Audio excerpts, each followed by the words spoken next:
a sun-splashed Saturday afternoon. Welcome to West Point, and here come the Black Knights of Army.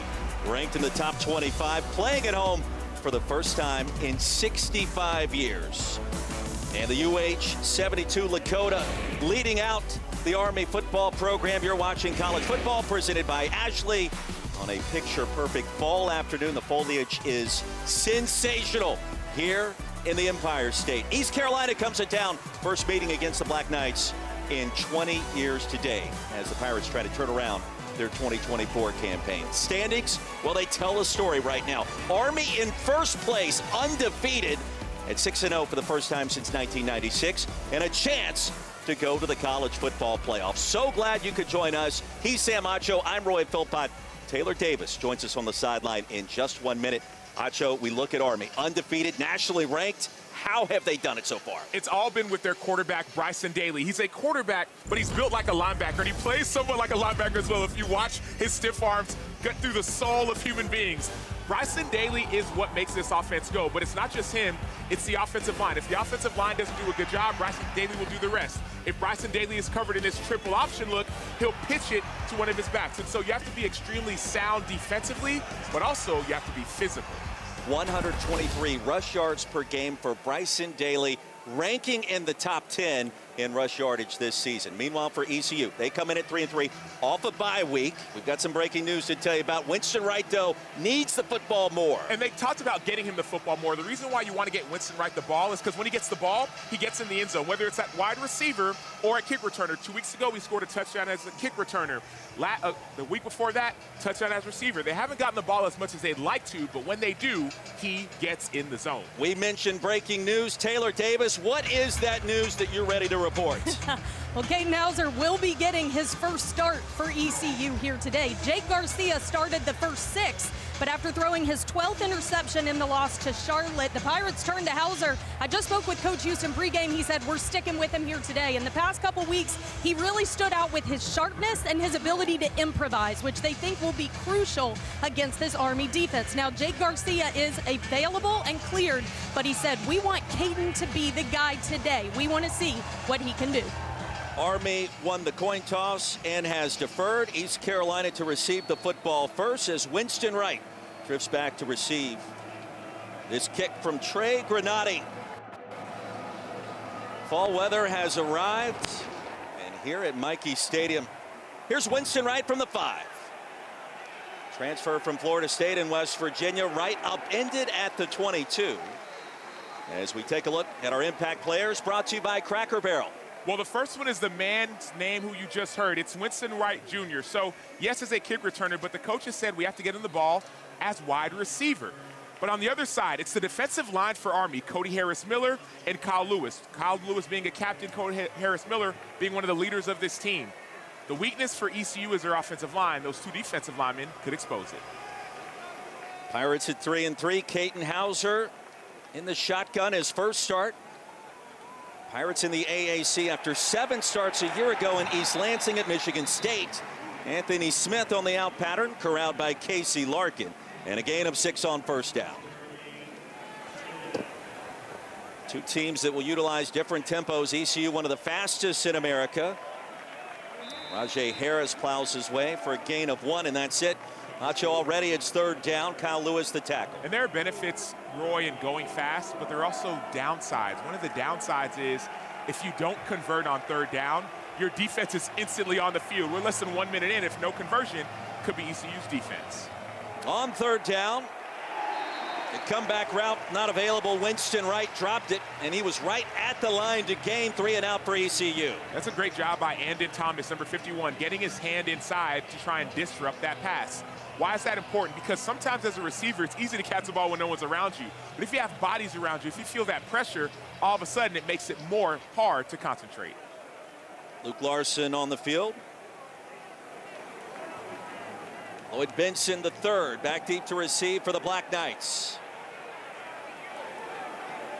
Larson's punt down at the 35. Reasonable starting field position as Army takes over with the nation's longest winning streak at 10 games, and Bryson Daly Acho, it's no mystery. One of the big reasons why Captain America can do everything for this program in 2024. And you'll see him do everything for this team. Captain America, a.k.a. Bryson Daly, he's a quarterback. He's one of the strongest dudes on the team. We were talking with other team captain Max DiDomenico. He said, yeah, dude, this guy's our best power cleaner, which shows absolute strength. And I think we're going to see some of that as this game continues. The rushing attack of the Black Knights, one of the best in America. Daly's numbers elite this year, running that midline option.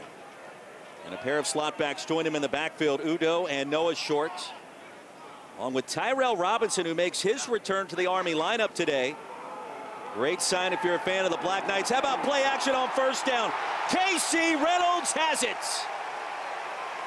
Acho, they don't throw it a bunch, but when they do, it's a big play. Give them 37. That's the most frustrating part about this offense is that you think they're triple option, but if you go back and watch them 2 weeks ago, they threw the ball a lot more.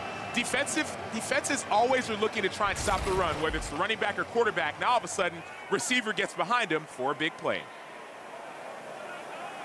As a linebacker, when you're facing the option and they throw it deep on the first play and connect, what does that do to your mindset? It makes you start second-guessing everything. All game plan long, it was quarterback, quarterback, quarterback. Now you're talking about tight ends and receivers. Wait, I got to slow down. Inside give, Kanye Udoh. And Udoh keeps his legs, churning a gain of 2. Now the Black Knights, you want to talk about elite production offensively. They are perfect on their first possession in every single game this year.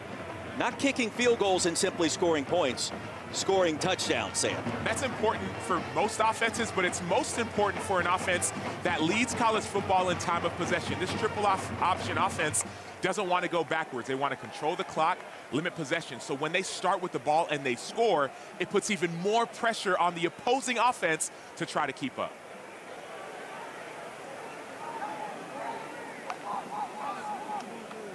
Shotgun look for Daly, straight ahead with a quarterback draw. He plows his way to the 21. Mike Edwards the third, the tackle. Daly picks up 6. What we're seeing now, Roy, is we saw quarterback in shotgun. Looked almost like it was empty, but for whatever reason, he got a little bit more yards than you would expect. Why? Because there was a big pass play a few plays ago. So defenders, when they see the quarterback in gun, they're not necessarily expecting a run. As we mentioned, they're starting to second guess what the coaches told them in the game plan. 3rd down and 2. Army quite comfortable with this down and distance.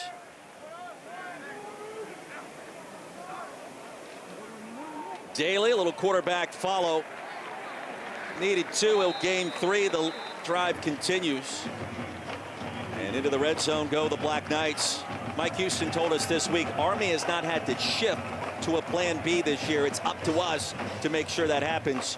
It has not occurred yet. They want to make Bryson Daly play quarterback. They want to make this offense run a regular offense. When they're in rhythm, when this offense can just run the triple option or the midline, they don't have to get uncomfortable. So the goal of Mike Houston and the goal of this defense is to make them uncomfortable by having them go backwards. Unbalanced formation. You saw Army's red zone production this year. Daly straight ahead with a penalty marker down the jump cut and across the 15. First down carry, Nets 5. We'll check the penalty. Henry Johns, referee today. Offside. Defense, number 38. 5-yard penalty. Still first down. Jumping across the line, Noah Holmes. JMU transfer. Jeff Monken, year number 11. Is Army in position to do perhaps something extremely special in 2024? Imperative that an option team gets off to a great start. Black Knights have yet to trail this season. Miles Stewart, Tyrell Robinson on the field at the same time with Udoh. Robinson in motion. Daly wants to throw it as a man breaking open into the end zone for the touchdown. It's Miles Stewart.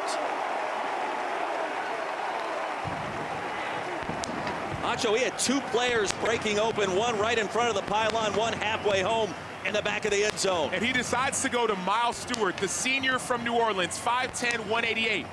He plays in this somewhat of like a slot back position, but what's difficult about this offense is the same thing we've talked about. You think it's going to be a run. The quarterback has kept it, but instead he goes to Miles Stewart. Now defenses are saying, okay, the quarterback kept it a few plays ago. Let me get my eyes on the quarterback. That's what we call bad eyes. Bad eyes and a great start for Army once again. The Black Knights remain perfect on their opening possession in every game this season. 6-0 and now 7 touchdowns in Game 7. Bryson Daly does it with his legs, but this time he did it with his arm. A big play early and then finds Miles Stewart from New Orleans for the touchdown.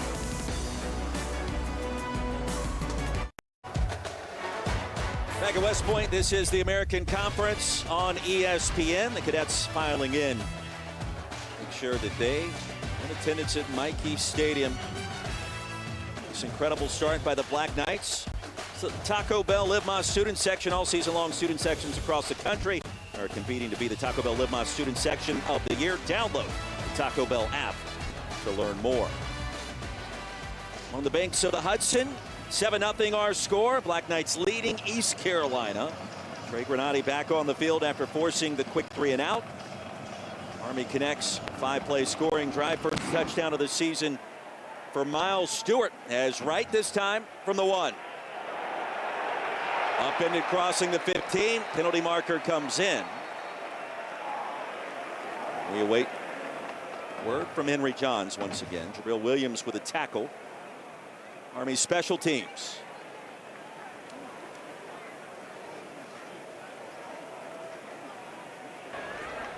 During the return, holding. Number 50 of the return team.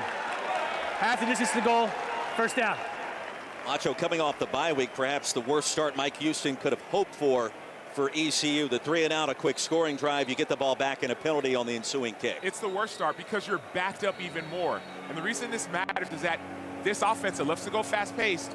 You talk about that 3-and-out. When you punt the ball, now it's a battle of field position. If Army gets the ball at the 50-yard line, it's even more difficult for your defense. And so we're looking ahead a little bit, but this is a critical drive for this ECU offense with new starting quarterback Katin Hauser. Played the majority of the second half in their loss at Charlotte 2 weeks ago. His first start at ECU. Winston Wright, jet sweep around the left side and a shoestring tackle at the 15. They're going to find creative ways to get number 1 the football. Caleb Fortner, the tackle, his twin brother, also a part of this Army football program. Mike Houston, year 6, the national championship winning coach at JMU. ECU operating quickly and a first down carry. We talked to the defensive coordinator for Army, and he talked about how fast-paced this offense goes, which as a defender, I'm thinking, man, what do I do? Where do I go? But he reminded us that when you go so fast, the menu of plays becomes small. And so as a defender, you have to stay calm, not have too many checks, and focus on your reads, i.e. don't get confused by all the speed of the game. Just dial in. London Montgomery running back on this ECU drive. Play action. Hauser wants it on. Has a man with a step and incomplete. Anthony Smith, that should have been 6, but a penalty marker down at the 36 in ECU territory.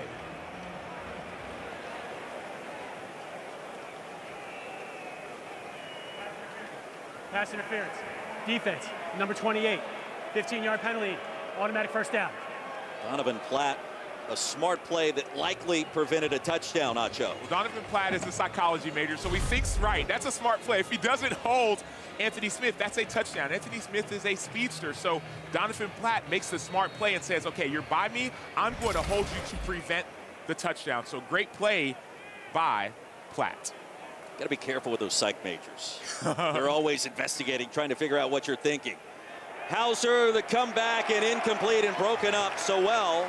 The intended receiver. And how about Jaden Mays with the ball in at the last minute? We talked about how tight of coverage that this Army defense plays. It's easy when it's easy. It's easy when no one's around you. When you have bodies around you, when you feel pressure, when you have somebody getting their arm in there trying to catch, when you're trying to catch the ball, it makes you have to focus that much more. Doesn't mean you can't catch it and bring it in, just makes it that much more difficult, adds extra stress.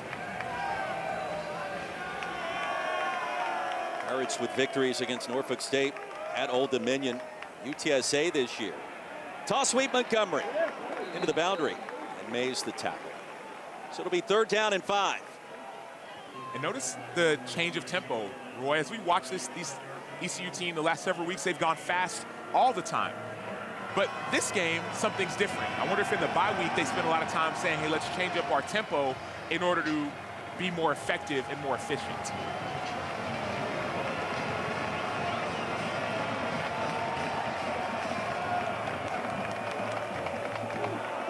On third down, Hauser, quick strike, incomplete. In traffic, Chase Sowell could not corral it. And the punt team back on the field for ECU. It's easy when it's easy. So Chase Sowell had an opportunity to catch that ball. No one touched the ball. No one touched him. But he felt all those bodies. You feel all the pressure, people running to the football. So it makes it a little bit more difficult to stay focused. So that's what's happening. This Army defense flying to the football, getting hands in defenders' bodies and offensive players' bodies, and making it difficult for the offense. Luke Larson back on the field for the Pirates. And Benson, fair catch at the 21. Punt up 38. Bryson Daly back on the field for Army in the top 25 and undefeated at 6-0.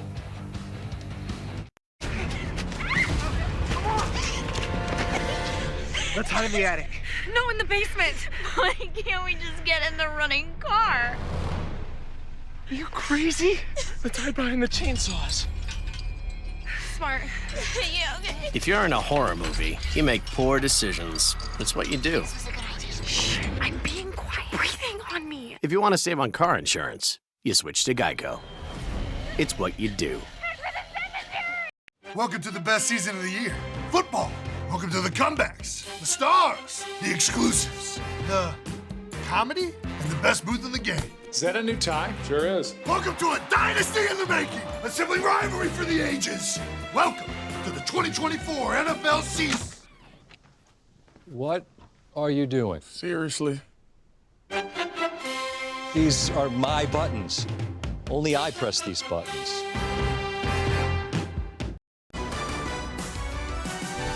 ESPN College Football is presented by Ashley, for the love of home. West Point parachute team, the Black Knights, making their entrance in at Michie Stadium earlier today. 7-0 our score. Army leading East Carolina.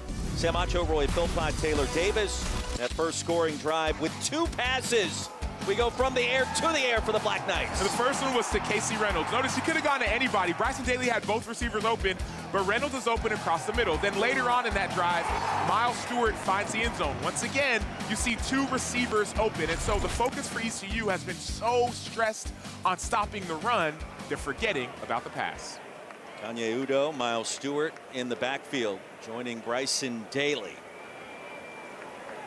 Most efficient quarterbacks in America so far this year.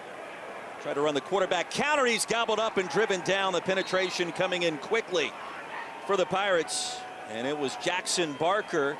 Taylor, what were the adjustments you heard about for ECU during that last series? Well, that was certainly one of them. Down here on the sideline, a lot of talk about don't deviate from our plan and from what we want to do. We want to make things challenging for Bryson Daly, and they said we have to get them off schedule. No one else, you mentioned it, Roy, has made them go to plan B. If we stick to what we're doing, don't try and do too much or overthink your position, we can have an impact with our physicality. 2nd down and 12 after the TFL. Daly will keep it, runs into his own offensive tackle, driven down after a short gain. C.J. Mims, a 3-yard pickup, and 3rd down and long for Army. And this is what we talked about, Roy, about getting them off schedule. Army does not want to be in 3rd and 9. When you're in 3rd and 9, you actually have to play offense. Army, the last several games, hasn't had to be in 3rd and long at all. And so now this is less of a triple option or midline play.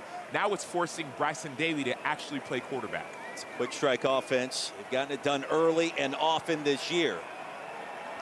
Running the option advantage, Black Knights. 3rd and 9.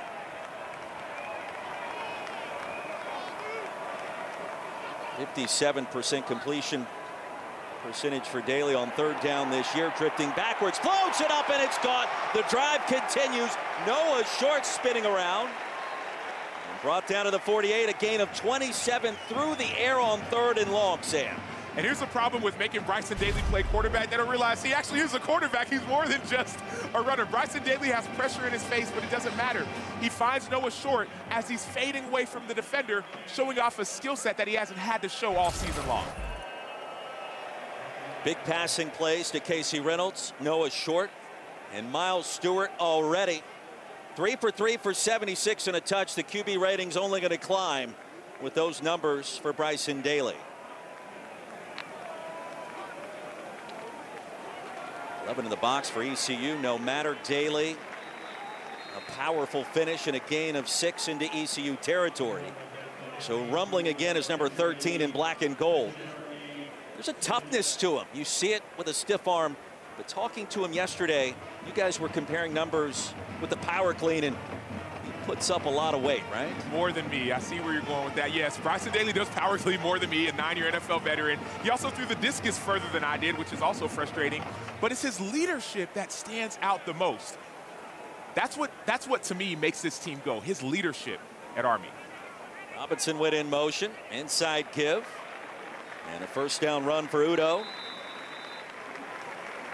Send you back to the studio, Kevin Connors. Good afternoon. Roy, good afternoon to you and Sam. Indiana got a Justice Ellison touchdown run. Trevor, first Nebraska's allowed all year. This is something that Nebraska's going to have to deal with because this was preceded by a 43-yard run. Roy, the Hoosiers are 6-0. What is happening in Bloomington, Indiana? We're not talking basketball, Sam. Well, their offense is stepping up. This is one of the most high-powered, high-scoring offenses Indiana is in all of college football. So Cignetti's done a great job. A 7-0 advantage. Frank Cinetti, the former JMU head coach. Mike Houston, of course, with JMU before arriving in Greenville. It's Greenville, North Carolina, 6 years ago. Udo carrying defenders. And another first down for the Black Knights. Nacho, you love this Army offensive front.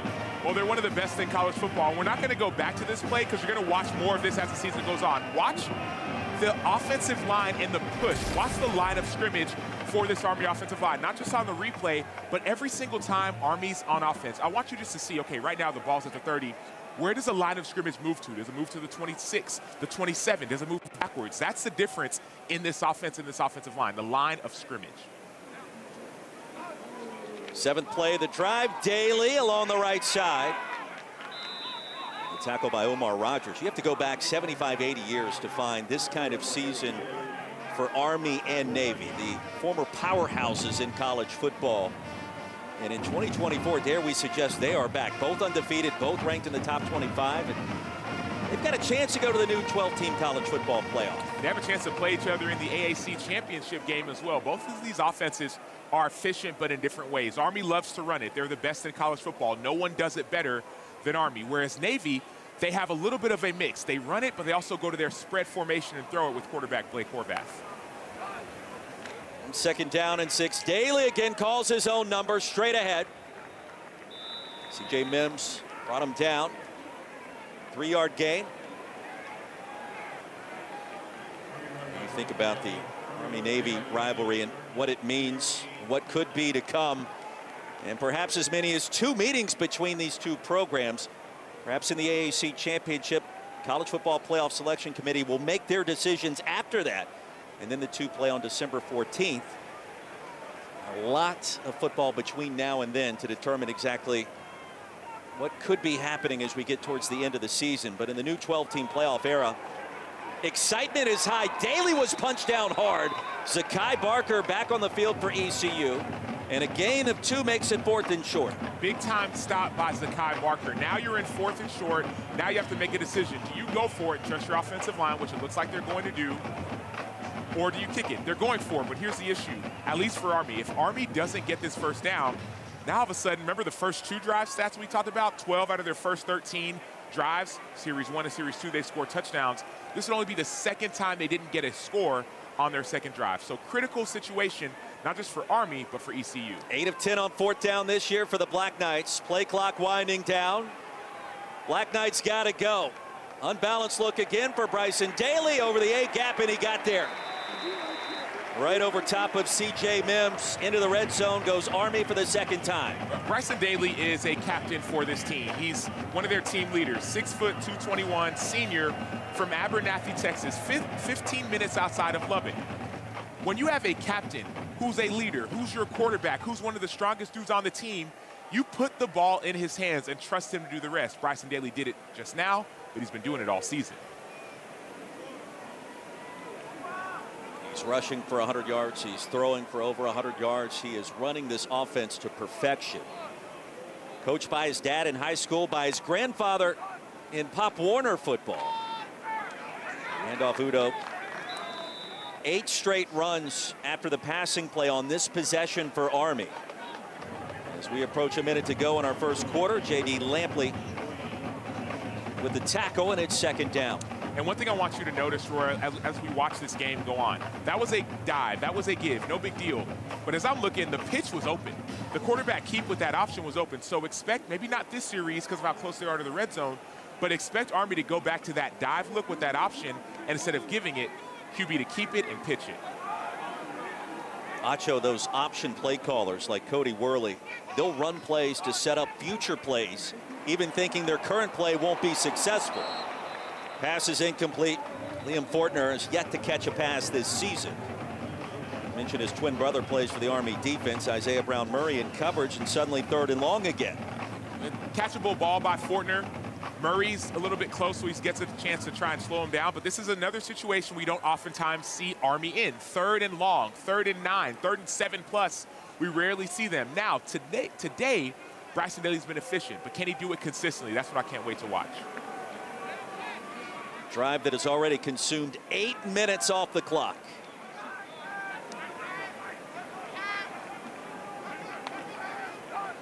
Short motions out. Daly, the quarterback keeper, and no. Brought down to the 15. Danka, the tackle, a gain of 2 on 3rd and 9. What could be the final play of a fast-moving first quarter. So they're going to let this clock run and go to the second quarter, but critical stop for ECU. They got a chance to get a negative play, force an incompletion, and get Army out of their rhythm. So great job by ECU, but it's going to be critical for them to get points if they stop them on this field goal. Coach Gecko. Coach G. Laura, Dan. I didn't realize the media would be here. No, this isn't for work. We're just really big fans. And we're scouting for with Geico.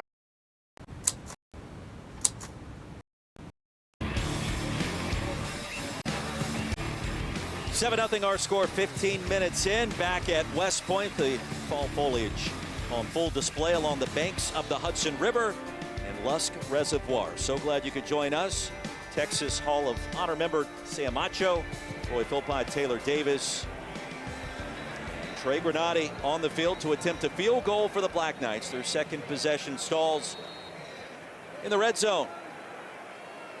And a 32-yard field goal attempt from Granati.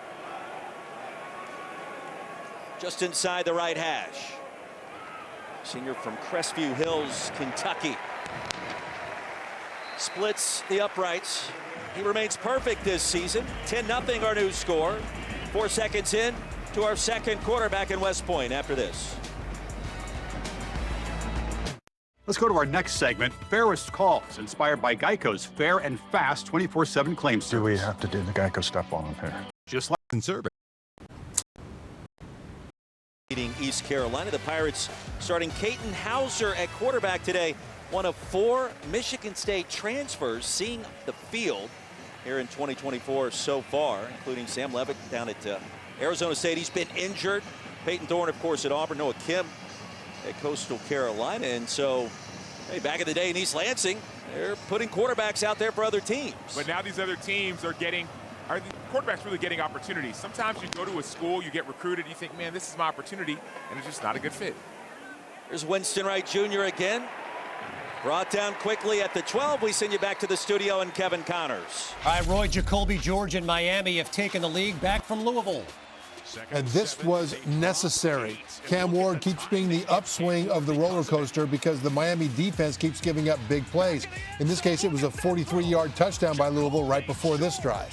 10-7, the Canes lead it in the first. Roy.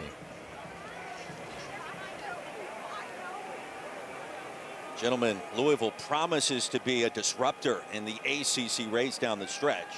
Sam Acho, Roy Philpott, Taylor Davis. Hauser back on the field. And the screen to Patterson, swallowed up quickly. Back at the 11-yard line, a loss of 2. Justin Weaver sniffed that one out. Talk about wanting to create negative plays. Everybody wants to create negative plays, not just for Armies when they're on offense. So when you create negative plays for ECU, it forces them to slow down, forces them to not get in their typical offense, and it gets your offense back on the field quicker. Patterson again on the quick toss. Back to the original line of scrimmage. A couple of more, give him 5. Hendon Thomas shoved him out. Quickly third down for ECU. Jari Patterson trying to make something happen. Acho, that last Army drive, 8.5 minutes off the clock, 14 plays, resulting in a field goal for East Carolina. They got to find a way to stay on the field. And Army's showing pressure. They backed out of it, and there's still that coach-to-player communication. It just caught off now at 15 seconds. Hauser, backside pressure, and he took the heat from Sophia.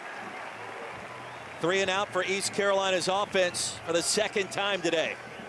The weakness of this offense, Roy, is the offensive line for ECU. And so Trey Sophia understands that weakness. The offensive line, they're not great at moving laterally. So Sophia is going to come on an inside rush, make the offensive linemen move their feet. That's called a stab to an inside move. You stab the inside shoulder, then you go inside and finish on the quarterback. And so if this Army defense wants to continue to be successful, they have to keep this lead so they can rush the quarterback. Larson, line drive punt. Here's Benson. Army will start this possession in plus territory. Punt of 38, return of 6. Black Knights with a football when we come back to West Point. Let's go to our next segment, Fairest Calls, inspired by Geico's fair and fast 24/7 claim service. Do we have to do the Geico step on him here? Yep, we do. Let's play the clip. Holding, number 53, 10-yard penalty. This literally happens every game. Can we just skip to the action? Nope, nothing but fair and fast claims, just like Geico.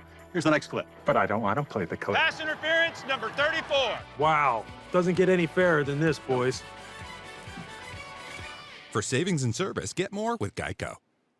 I was so excited when I heard this sandwich was back. I was like, Cloud9, 2 words, Cloud9. What's up? This is Mike. And this is Celia. And a little thing we love about the Chick-fil-A Honey Pepper Pimento Chicken Sandwich is the symphony of flavors. You can always count on that crispy, tender, juicy chicken, and it's got pickled jalapenos, and it's so good. My favorite part is the pimento cheese. Topped off with the honey, it all comes together perfectly. I like the original. I like the spicy chicken fillet. But either way, you're getting a winner. Real customers paid for their testimonials. 10-0 Army leading East Carolina. Look at Trophy Point. The idea of West Point began nearly 2.5 centuries ago. Since the days of the American Revolution, it has been used to display captured weapons of war. Sam Acho, Roy Philpott, Taylor Davis. Don't forget 2 of the best college football matchups coming on the air tonight on ABC. Number 7 Alabama, Neyland Stadium taking on 11th ranked Tennessee. That's at 3:30 Eastern, then at 7:30 in prime time. Number 1 Texas, 5th ranked Georgia, 40 acres. What a football lineup on ABC and ESPN+. Third possession for the Black Knights, this time beginning in East Carolina territory. Bryson Daly along the right side. Taylor, his toughness, you've seen him already absorb some big hits on the sidelines. I mean, it's really evident down here field level. Did you just see how tough this guy runs, but also how tough he is coming out of these tackles? And they told us that they allow him to practice that way. Now, they have to get creative because obviously nobody's hitting him at practice, but they're throwing medicine balls at him. They're attaching boxing gloves to baseball bats and smacking him. I mean, this guy is built different. Watching him on the sideline, he never takes a break either. He's either on the bike, jogging up and down the sideline, just a true tough competitor. Yeah, his guy, Max DiDomenico, is not happy about the fact that Daly couldn't get hit in practice, a former quarterback himself. Play action nearly intercepted. And East Carolina forcing a 3rd down and long as the defense steps up. Mike Edwards, the 3rd. Thwarted that pass away at the last minute. 3rd and 8. That was a big-time missed opportunity by Mike Edwards, a 6'1", 221 senior from Trussville, Georgia. Mike Edwards has to get that interception. Why? Because Army doesn't turn the ball over. What's the way to get Army out of comfort? Number 1, make them go backwards. Number 2, take the ball away from this offense that wants to keep it. Nacho, nobody takes the ball away from Army this season. Just 1 turnover all year. It was way back in week 2 at Florida Atlantic. 3rd down, Daly heaves it across the middle, a low throw, and it is hauled in. Noah Short right off the top of the turf, and a gain of 14 on 3rd and long. This is what Noah Short does, right? 2 weeks ago, he caught a 58-yard touchdown versus Tulsa. He had a big catch earlier in this game. So this is quarterback and receiver having chemistry. The ball is low, we get it, but Noah Short goes lower. Great job by Short finding the ball in between receivers and in between the mess. He was recruited to West Point as a defensive player. They moved him over to offense, that slot back position. 1st down carry for Udo. Gain of 3. Think back to 2 long 3rd down conversions through the air so far for the Black Knights. Well, that's what's been most effective. Noah Short and some of these receivers, Casey Reynolds, they understand that this defense knows how to play the triple option. They're going to be so set on playing the triple option. So this is a week where receivers like Short and Reynolds have to be able to step up, and that's what we're seeing from some of the slot backs and receivers for Army. Just over 2 weeks away from the first college football playoff rankings being released. 2 service academies in contention to be in those top 25 rankings, already in the AP top 25. Starts to get real beginning in November. And by the way, both Army and Navy have Notre Dame on the schedule coming up, so a chance, if you remain undefeated, to take that next step against a team that is highly thought of, generally speaking, by the AP voters, and you would assume the committee. The Fighting Irish can do their thing. Well, it's more than just an assumption, because the committee's going to look at the highest ranked group of 5 champion. And so we think about highest ranked, it also includes who have you played. Some have talked about Army's schedule not being so tough. Well, you have a win against Notre Dame, that increases your strength of record. Rendina on the field, right behind Daly, who keeps it his 13th rushing attempt. And on 3rd and short, he comes up just short. It'll be 4th down. Army 9 of 11, and no, they'll signal the first and move the chains. Now the initial indication he was spotted short. Now they will make it 1st and 10 for the Black Knights. It's so frustrating, Roy. If I'm a defender and I'm sitting here saying, okay, I'm doing whatever I can. Our game plan has been to stop the run. We've done an okay job of that. Now they're throwing it over our heads. So we back up to try and stop the pass, and now they're running it 2 and 3 yards. Coach, I feel like I'm doing a good job. What's wrong? You have to get the plays that are available, the interceptions, the sacks. Now that they're throwing it, mindset has to change just a bit. Udo right across the line of scrimmage into the red zone. Devin King, a tackle. Gain of 5 on 1st down. Option football being run to perfection. We're seeing some counters, quarterback keepers, quarterback follow, the midline. Army's been unstoppable to start 2024, and that has continued so far today. And not to mention the pass game as well. The reason that matters so much, Roy, is that when you're so dialed in on your technique and stopping the run and having your hand placement right, your eyes could get a little bit lazy, or better yet, dirty. And that's what we saw on that earlier touchdown to Miles Stewart. The linebacker had dirty eyes. He was looking in the backfield, and he missed his receiver. Bryson Daly, 4 of 6 passing, all 4 completions resulting in 1st downs. How about that spin move? Bryson Daly, and the Daly double across the goal line.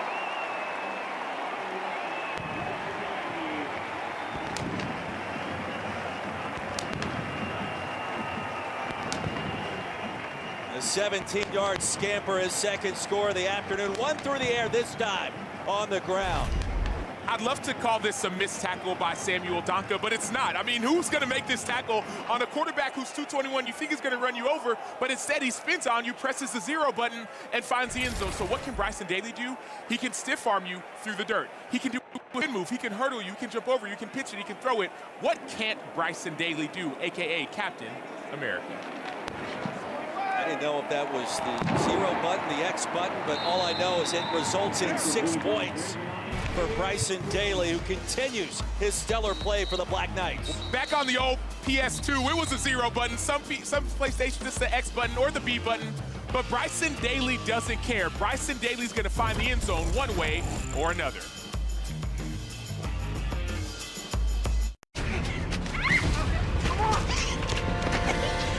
Let's hide in the attic. No, in the basement.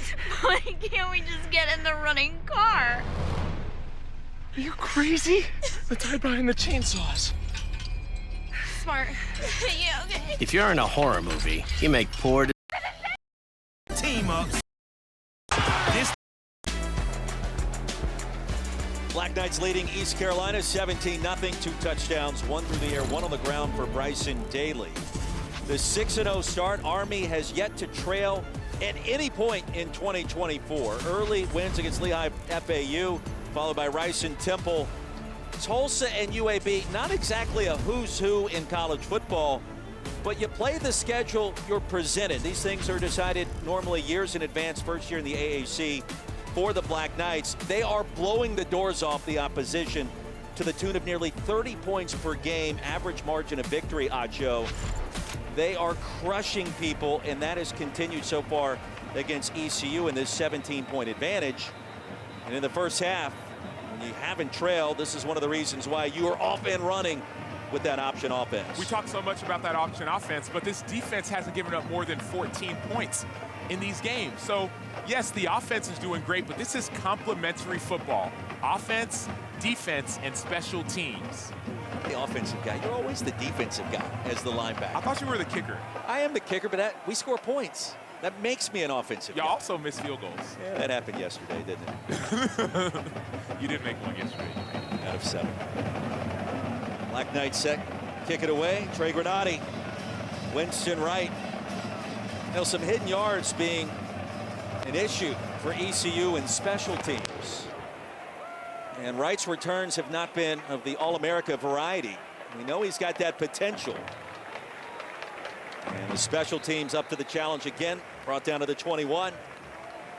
Now, Army has done it in all kinds of different ways. We check in again with Kevin Connors.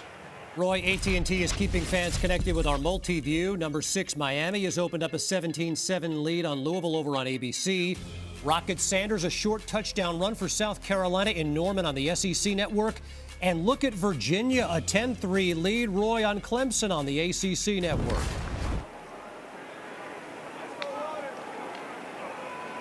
So a surprise in Death Valley. Tony Elliott makes his return to Clemson, South Carolina, as a former walk-on wide receiver with Dabo Swinney and a former offensive play caller. Advantage Wahoos. We will see if that continues. Meanwhile, ECU's poor starting field position continues. All 4 drives beginning inside their own 25 today. That's not a good look for an offense that doesn't stay on the field very often. Ajay Harris, another touch. And a 1-yard gain makes it 3rd down. In the blink of an eye, it seems like East Carolina has been in 3rd down all afternoon. And not only are they in 3rd down, but they're not converting 3rd down. That's the frustrating part. If you're ECU, you're saying, okay, I get it. We want to be fast. We want to get points quickly, but we need to convert on 3rd down. They are 0 for 3 right now on 3rd down, which is not where you want to be, not just for your offense, but for your defense. Defense is sitting there like, I just got off the field. What do I have to do to get a break? Mike Houston's team, desperate need of a spark. Float out the screen pass, corralled, crossing the 30 is so well, and let's see where they mark him out. And he is going to be spotted just short, and you wonder if you're Coach Houston, do you think about rolling the dice here, knowing your team needs to find a spark? I'd rather punt it. If I'm Mike Houston, I'd rather punt this football, because right now, if you don't get it, number one, your offensive line hasn't been great, but if you don't get it, that's almost guaranteed points. So it's a big-time risk. I don't like the risk in this situation. Analytics suggest going for it. 4th and 1. Play action and batted down. Army's defense does it again. It's Eric Ford.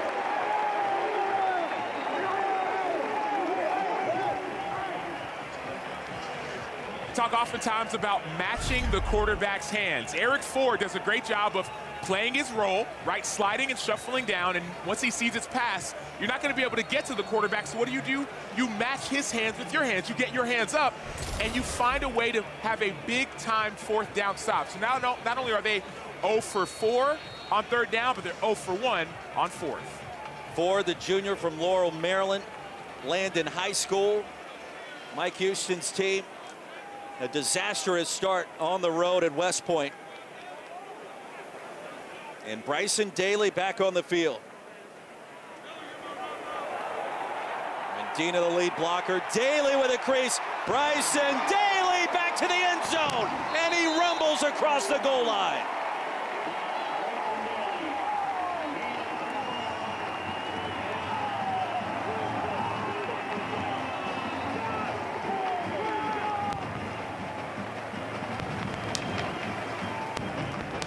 Those points, that's on Mike Houston. That's on the head coach of ECU. He put his defense in a precarious position by going for it on fourth down. Now Bryson Daly gets a chance to do what Bryson Daly does, which is just score touchdowns. That was a simple QB follow play. Bryson Daly delays a little bit to let Jake Rendina block for him, and then he does the rest. 178 yards of total offense for Army's quarterback, Bryson Daly, the Texas native. 2 on the ground, 1 through the air. It is all Army once again. And it's all Daly, right? He does it in the morning, in the afternoon, at night. Whatever you want Daly to do it, he gonna give you touchdowns. Bryson Daly, Captain America.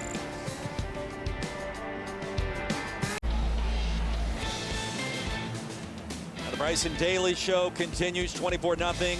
23rd ranked Army leading East Carolina. Cody Worley told us this week, the game has slowed down for Bryson Daly. When you get the kind of blocking he's enjoyed so far today, he speeds up at times. Well, he's got Jake Rendina blocking 6 yards downfield on a quarterback follow. Brilliant block by Rendina. Bryson Daly could go either way. He chooses the inside, and he finds the end zone. There's that stiff arm again that he's known for. And another touchdown on a quarterback follow play. They haven't even had to go to the pitch plays or the triple option, but great blocking by Rendina. Jake Rendina, the sophomore, Montana Glacier High School. Certainly adds up. Cody Worley told us it was a great line. He said, yep, at times Bryson Daly accounts for linebackers. Oh, that's right, yeah. He says we have game plans. We're supposed to block for him. Even if we don't block for him, Daly will take care of him. But how about that neck roll by Rendina? Vintage. We check in again with Kevin Connors. And Roy, Louisville is hanging with number 6 Miami. Trevor, it's Tyler Shuck to Mark Redmond. This was set up by 2 Louisville plays earlier in the drive of over 25 yards. Miami's defense is still giving up chunk plays. Back to West Point, Roy and Sam.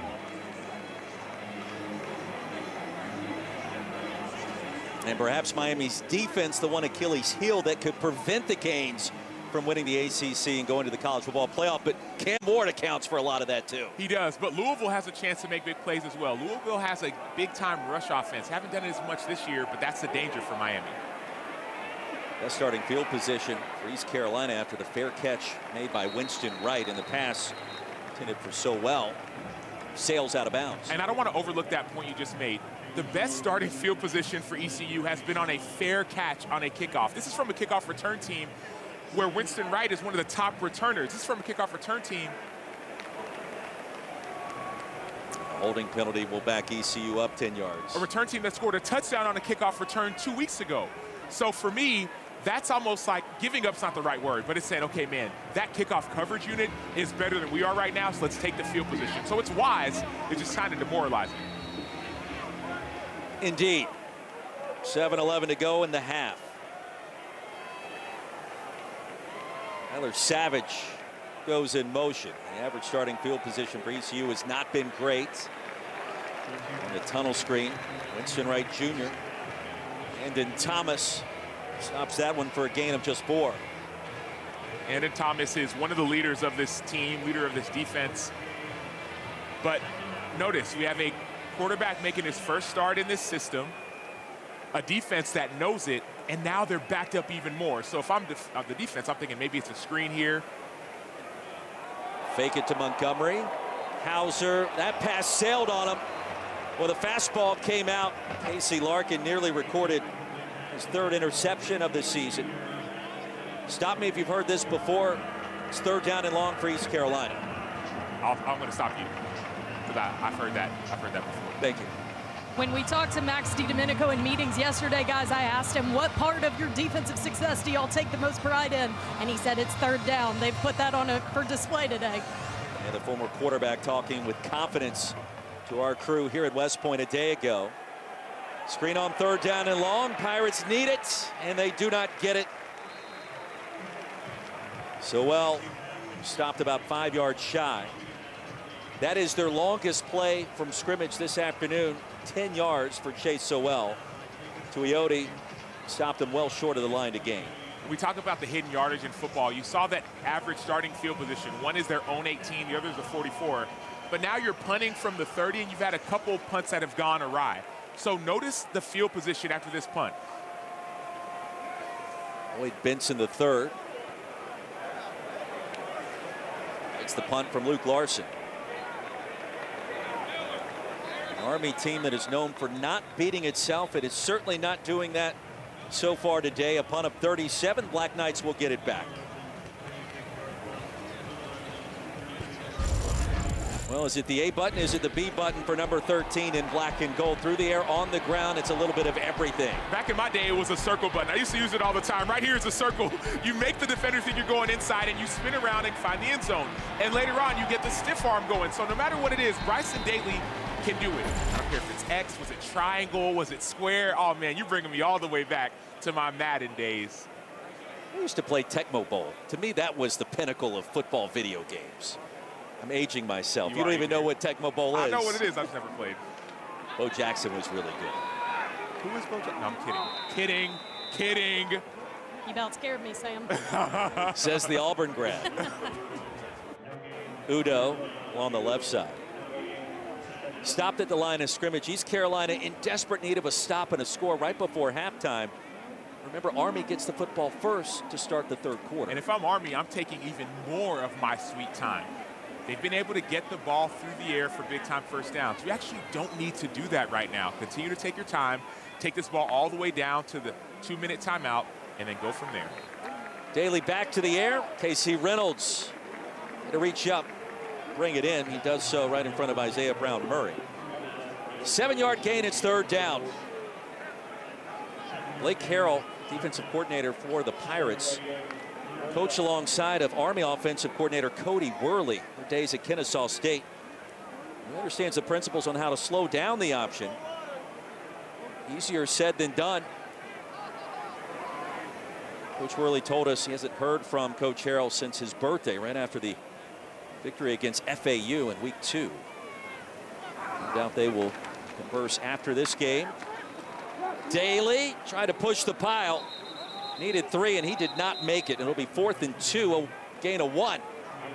And I have no issues keeping your offense on the field if you're Army.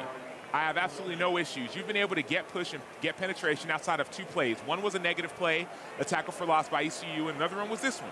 So I have no issues keeping it. Now, looks like they're trotting their punt team on the field, but keep your eyes open. Do not assume this is going to be a punt. Out of the 6 games so far, we've seen fakes from Army out of 4 of them, whether it's been fake field goals, fake punts. So keep your eyes open on what can happen. James Wagonseller, number 46 in black and gold, the Army punter. Turns it over beautifully. Brock Spalding had to fall down on top of the pigskin after a punt of 49 and 2 penalty markers near the 43, and Spalding remains down, and he came down in an awkward way, grabbing his knee.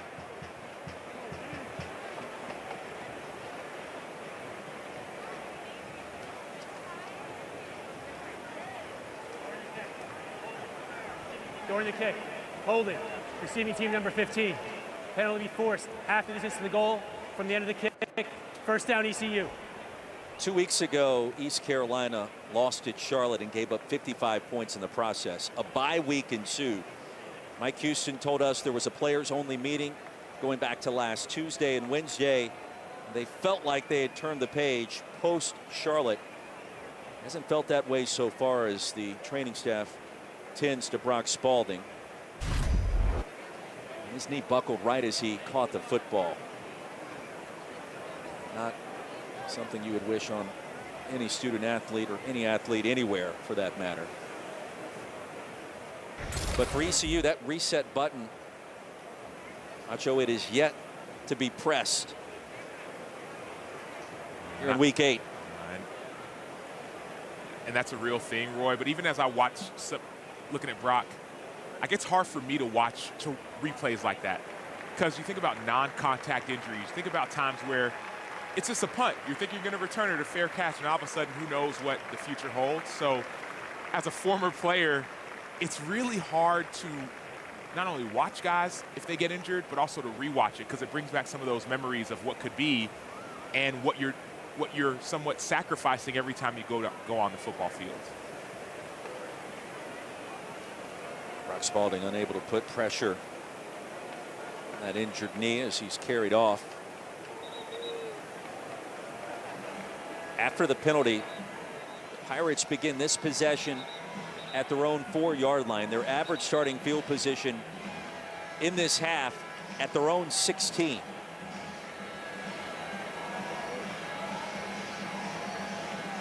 And the first start for Katin Houser at ECU has not gone according to plan. Number 4 in white. 6 of 12 through the air, just 25 yards. Najee Harris. Pirates 2-10 last year, already 3 victories this season. Mike Houston's not used to seasons like what we experienced a year ago down in Greenville, North Carolina. I mentioned the national championship he won. The FCS ranks at James Madison at nearly 8 years ago. This team has been better, but also hard to explain losses, including that one to Charlotte. Harris spun down crossing the 10. It'll be 3rd down. And what we heard from the coaches this week in our meetings with them was we heard, man, our team was tired. Played 6 straight games, no bye week, we were tired. And first I'm like, tired? Come on, guys. Then I went and looked more into the stats. This defense for ECU has been on the field more than any other defense in all of college football. And so it actually makes sense why they're tired. But now, not only are they tired, but now all of a sudden the confidence has gone down because of these losses. You give up 55 points to Charlotte. You're thinking, okay, who are we and what's our identity? Pirates without a first down in 4 of 5 drives so far. Houser dumps it across the middle. The first down achieved here. Tyler Savage. And a penalty marker at the 6. Catch number 11 this year for Savage, and a holding penalty will negate that play. Holding. Offense. Number 52. Half the distance to the goal. 3rd down. It's the West Virginia transfer, Parker Moorer. Just when you start to see a little glimmer of hope, it's like the window shade closes. Parker Moorer is your left tackle, and they don't do great in space. These tackles don't have great feet, and so that it's somewhat of a savvy vet move, trying and knock up somebody's hands down, but if the referee sees it, it's going to be called. Negates the longest play of the afternoon. Back inside their own 5, the Pirates back to work. Chase Sowell. Tap dance out of bounds.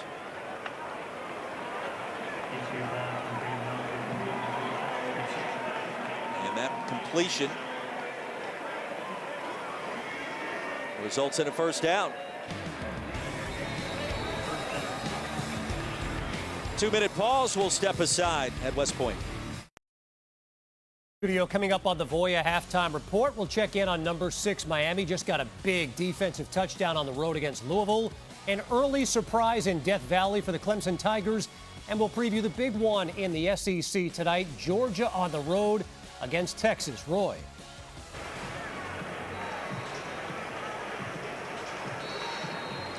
Kevin, Virginia has been an improved team this year under Tony Elliott. That 4-1 start, they had their chances against that Louisville team you guys were talking about in the studio. Came up just short. We'll see how that one concludes. Back in upstate South Carolina. After the first down and the 2-minute timeout, Najee Harris chopped down to the 15. It'll be 2nd down. Perhaps a gain of a half yard, maybe 1. Chance Keith rolled the dice, brought him down quickly. But they need to go faster. You see some of the receivers, they're jogging back to the line of scrimmage. They need to be sprinting back to the line of scrimmage. You need points now. Now is not the time to get tired when you're on offense.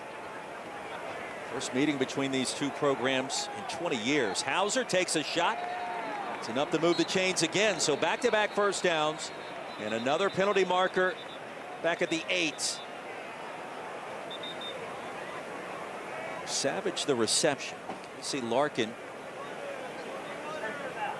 came in low. Personal foul. Illegal hands to the face. Number 91 of the defense. 15 yards. On to the end of the play. Trey Sophia, Austin, Texas native, a big game down in the Lone Star State later today. Commits the penalty. Now a chance here for East Carolina at the end of the half. A lot of football left to be played.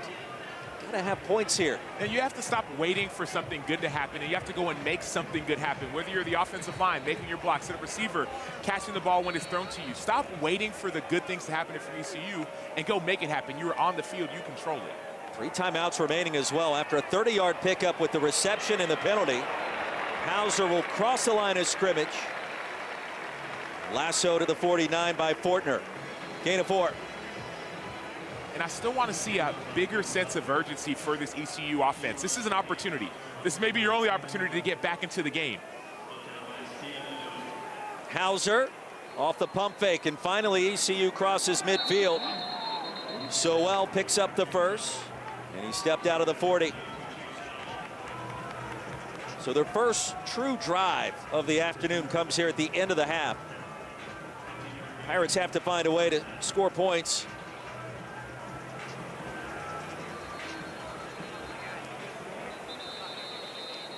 Under a minute to go with all 3 timeouts. The ruling on the field of the completed pass is under further review.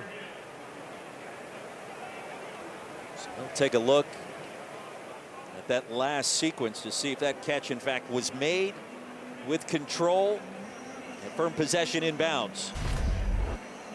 And the question is, when and where did he potentially step out? Call on the field was a reception and a valid grab. Stepping out near the 40. Sowell really went out of bounds then. The question was, he out of bounds before he came back in without establishing himself inbounds. And it looked to me as if he did establish himself inbounds before the catch. So to me, good review, but it looks very clean that his feet were in bounds before the catch.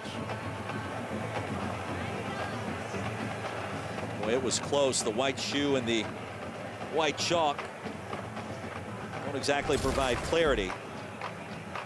Has to be indisputable video evidence to overturn it. The call on the field is important in this sequence. Caden Hauser has been perfect on this drive in his first start for the Pirates. Number 4, Michigan State transfer.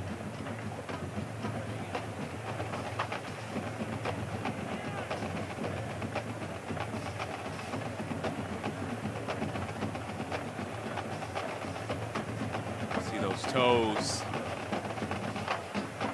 And the heel. Heel appeared to be positioned upwards in that critical moment as the ball is grabbed. Notice I said appeared. 58 seconds to go. Pirates with those timeouts. An extended sequence here. Our AAC communicator, Matthew Halliday. Replay tech advisor. They're huddled up trying to figure out exactly. After further review, the ruling on the field stands. First down ECU. Clock will start on the snap. And that would receive our blessing from our broadcast position. Yes, it appeared to receive our blessing. I'm glad that they went and reviewed it for a couple reasons. Number one, now both teams get a chance to reset. Army had been reeling. They get a chance to reset. ECU had been somewhat slumped and discouraged. They get a chance to reset. They can use this time and use this possession maybe to take a shot down the field or to continue to run their fast-paced offense with all 3 timeouts to try and get a touchdown before this half ends. East Carolina did trail in its last victory at home to UTSA before bouncing back. Love to do it again here against a top 25 team, and I don't think so. The interception, Justin Weaver stayed inbounds, corralled it quickly, and stepped out at the 16. And for Weaver, that'll be his first pick of the season, the junior from Decatur, Georgia. Ruling on the field is an interception, first down Army. Hauser would love to have that pass back, and he lost it.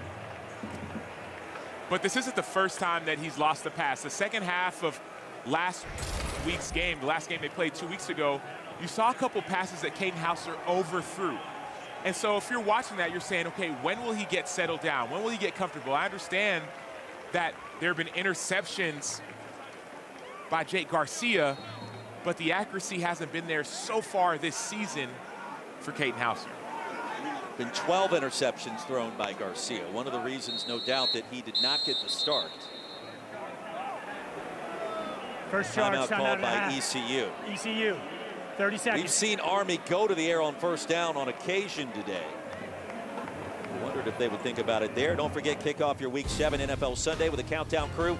Sal Pal talks with Saquon Barkley before his return to the Meadowlands as an Eagle. And the addition of Davante Adams. What does that do for Aaron Rodgers and the Jets? Jets, plus all the latest news from Adam Schefter. Sunday NFL Countdown, 10 a.m. Eastern. That is tomorrow. Then 2 Monday Night Football games headed your way 24 hours later. Lamar Jackson, Derrick Henry. 4-2 Ravens take on Baker Mayfield. 4-2 Bucks. 8 Eastern on ABC, ESPN.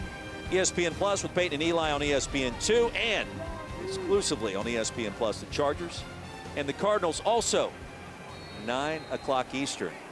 Monday Night Football, twice as nice. Out of the East Carolina timeout. What will Army do? Leading by 24. Bryson Daly wants to run it against the grain. He'll cut it back. Karam's out of bounds near the 25. Well, Taylor told us earlier he's taken some hits. We've seen that this season. We've seen it today. I don't know that Bryson Daly believes in sliding in safely, either head first or feet first. Yeah, and I don't know if he believes that was an on-time hit. That hit to me looked not only late, but a yard or two out of bounds. And so I get how tough Bryson Daly is, but that was a hit out of bounds, low on the leg of the quarterback.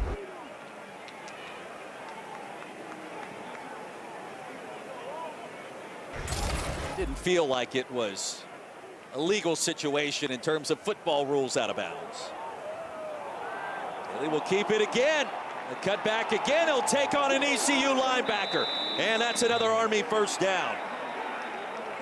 So I got to say something real quick, bro. I played linebacker in high school, linebacker in college, linebacker in the NFL.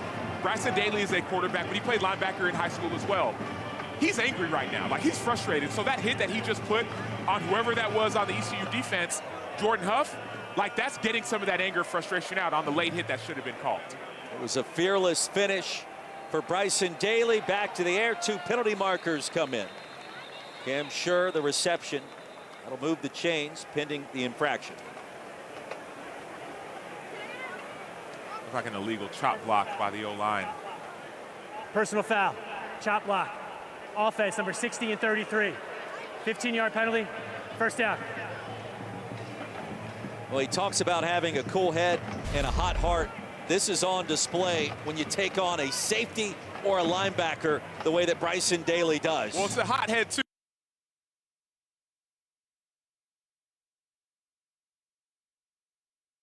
To feel me. So I don't care what any referee says, it's mono, you will feel me, and that's what Bryson Daly just did. Penalty will back up the Black Knights all the way to the 11. With the play clock winding down, Army in position. Bryson Daly already over 100 yards rushing, 6 straight games. He's achieved that mark. 200+ yards of total offense, 3 touchdowns. It is all Army, 24 to nothing. Not over. The lead here at home as we send you now to the Voya halftime report.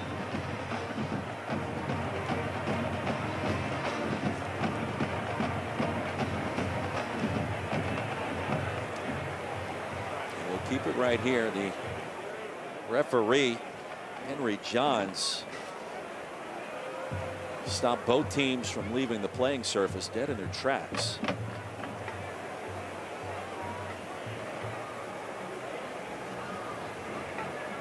Acho, we had halftime reports and scoring updates coming. Army was walking back towards the locker room here at Michie Stadium. East Carolina was as well. As Coach Lee Corso likes to say, not so fast. You see Bryson Daly having that conversation still with the referee about what happened late out of bounds. Review.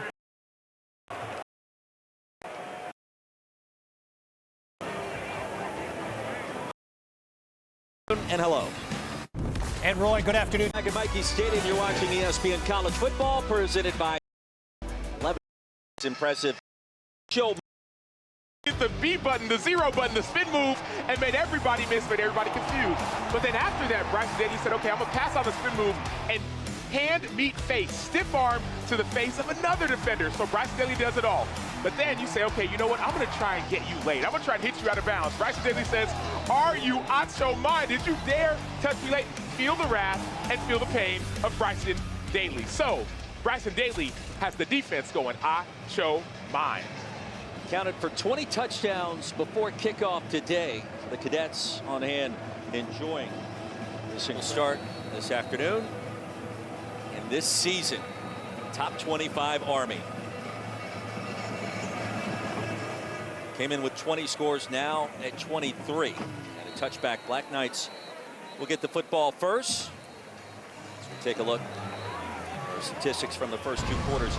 Really no surprise anywhere. Army dominant in all phases. And we've seen it with the offense, but I've been more impressed by Army's defense. Now, part of that might be because ECU is starting a new quarterback in Caden Hauser, but 26 plays, 36 rushing yards, less than 100 total yards on offense for ECU. Those numbers have to change and have to change quickly if they want a chance to try to come back. Really a 2-to-1 edge in terms of passing yards in the first half for Army. Capacity crowd on hand at Michie. As Daly moves under center again, he'll run the flex bone, the midline option. Heavy dose of play action. Udo, full head of steam, and a first down as we check in with Taylor.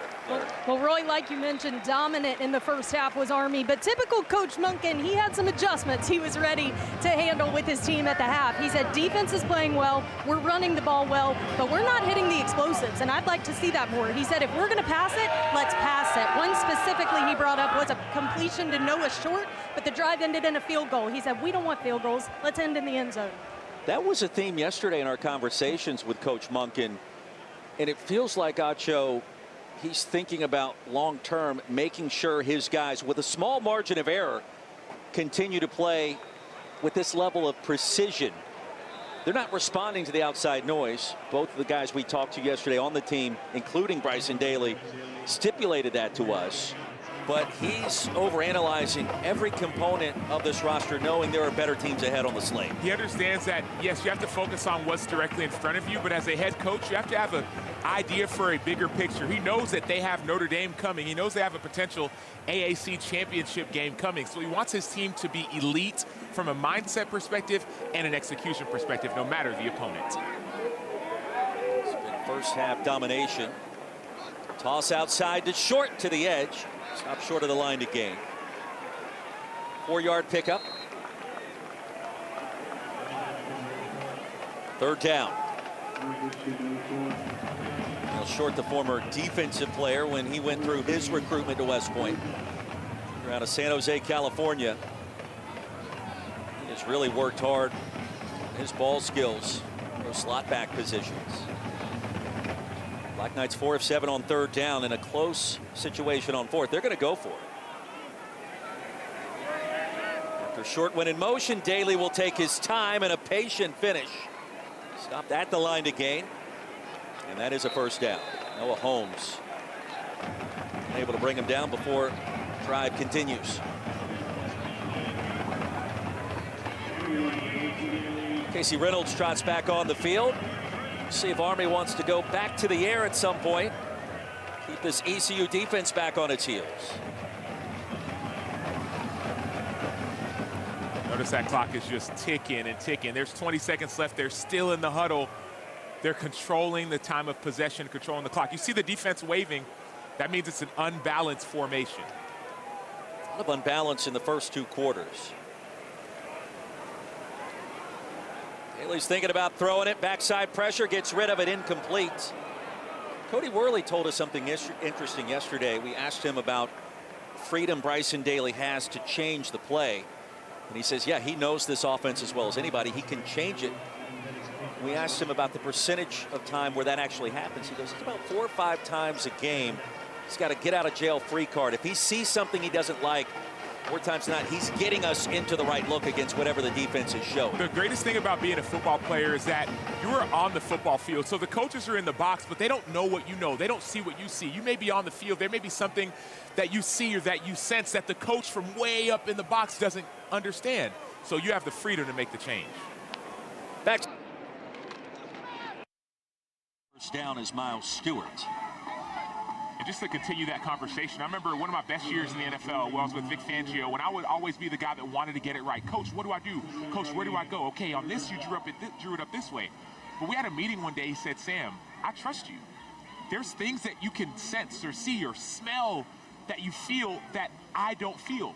So that same kind of trust that Vic Fangio had for me, we hear that the offense and this whole team has in Bryson Daly.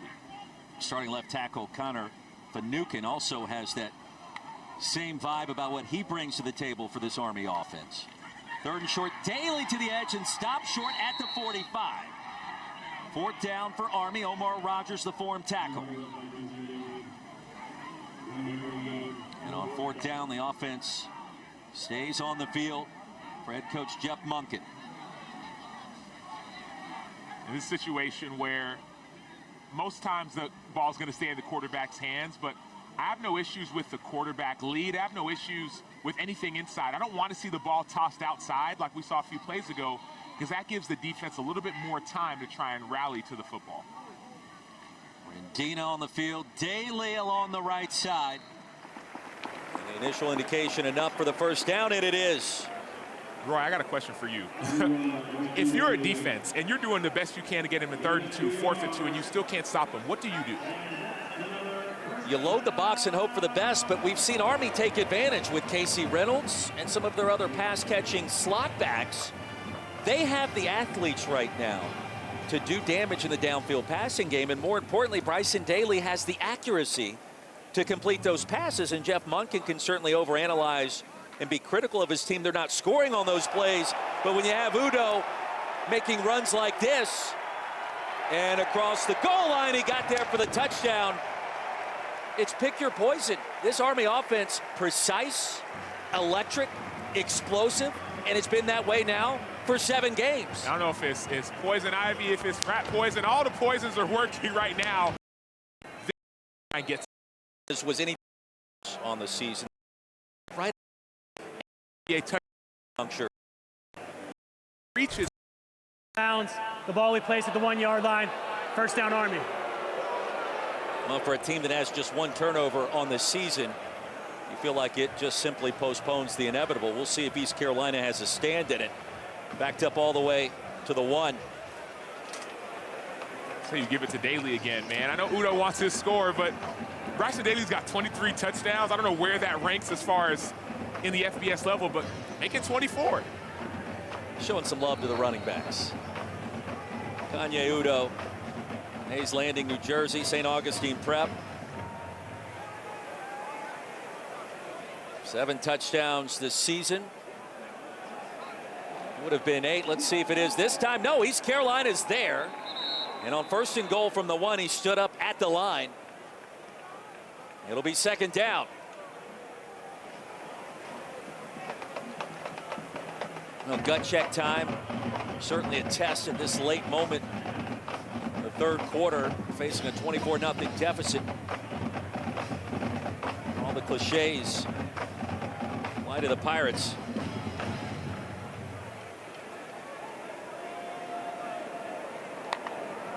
Daly the clap, and the quarterback keeper, and another touchdown. He's accounted for all 4 Army touchdowns today. And he does it again. Army's only FBS offer coming out of high school, Abernathy, Texas. A lot of FCS schools wanted him as a linebacker. He plays the quarterback position like a fullback. All the adjectives certainly apply to what he does. But efficient, productive, and explosive. It's an 11-play drive in just over 6 minutes to start the half. 31-0, Army. Not only is it quarterback Bryson Daly, look at the block by Kanye Udo. He's got veteran blocking, and Daly says, thank you, give me 4 on the day. South in Texas. Day at West Point now is responsible for 24 touchdowns this season. That is a new Army single-season record.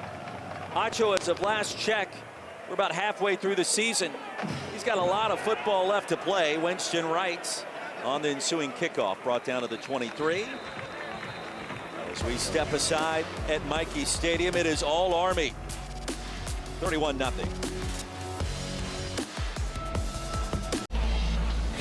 What a scene, this capacity crowd at Michie Stadium, a chamber of commerce. Saturday afternoon at West Point, and it is all Army. 6 minutes in to this second half. The upcoming schedule for the Black Knights, it certainly is feasible. The Air Force matchup, then a road game at North Texas. Mean Green are playing some good football. The big one to highlight is Notre Dame. That gives Army an opportunity to catapult itself higher into the upcoming college football playoff rankings, UTSA, and then the potential AAC championship down the stretch before the December 14th annual grudge match, the rivalry game against Navy. And who knows, it could be the second time the Black Knights and the Mids go to battle this year. We will find out. East Carolina gets the football back. Katin Houser remains on the field at quarterback. Winston Wright, a nifty cut, and that's enough for a first down. Taylor Davis, what did we hear from in terms of Mike Houston at the quarterback position in the second? Yeah, I asked him if we would see Jake Garcia, and he said, no, I'm sticking with Katin Houser. He said, I don't like setting the precedent that a mistake is going to have you benched. Obviously, run kept going. Obviously, the interceptions had been a prominent storyline through the first 6, and he wants Houser to feel like he's not looking over his shoulder. Now, he said the pieces around him have to step up. You have to make up for the fact that your quarterback is in here for the first time starting, so he needs a whole team effort from that side of the ball. Hasn't received that yet. The numbers leave a little bit to be desired in your first start at a new school after transferring in from East Lansing at Michigan State.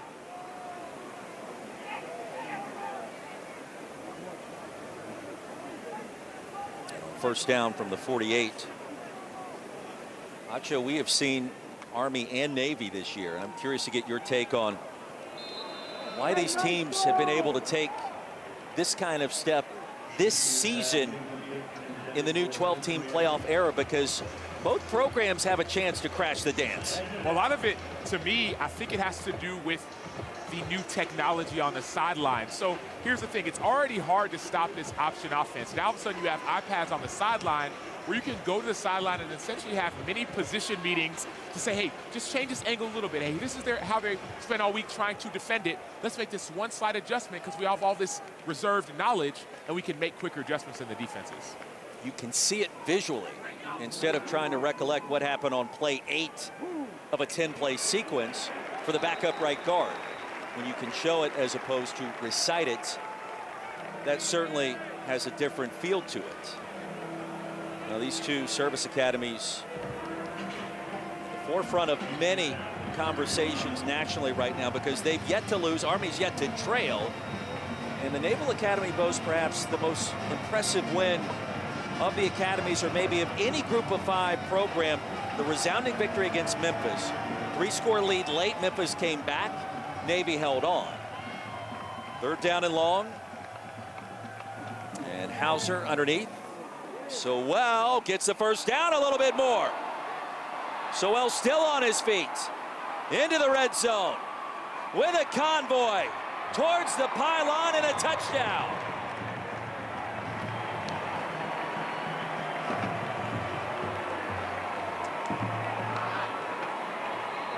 From 53 yards out, East Carolina on the board, halfway home in the third.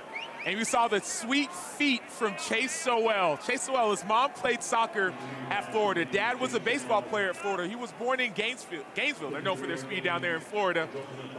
But he grew up in Humble, Texas. He's fast, he's quick, he has this athletic background. Great job by Chase Sowell. Mom's playing soccer down in Gainesville. Dad's playing football. You inherit the speed. Big play for East Carolina's offense, 31-7. 7:20 to go in the third quarter. Sometimes all you need is one. Put the ball in my hand, I'll make one guy miss, maybe two, maybe three.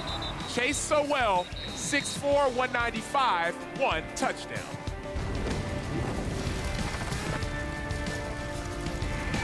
Conference on ESPN, General George Washington considered West Point to be the most important strategic location in America back in 1778.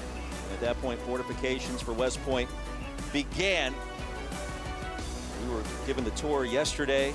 Sam Acho, it is spectacular here in the Hudson Valley this time of year.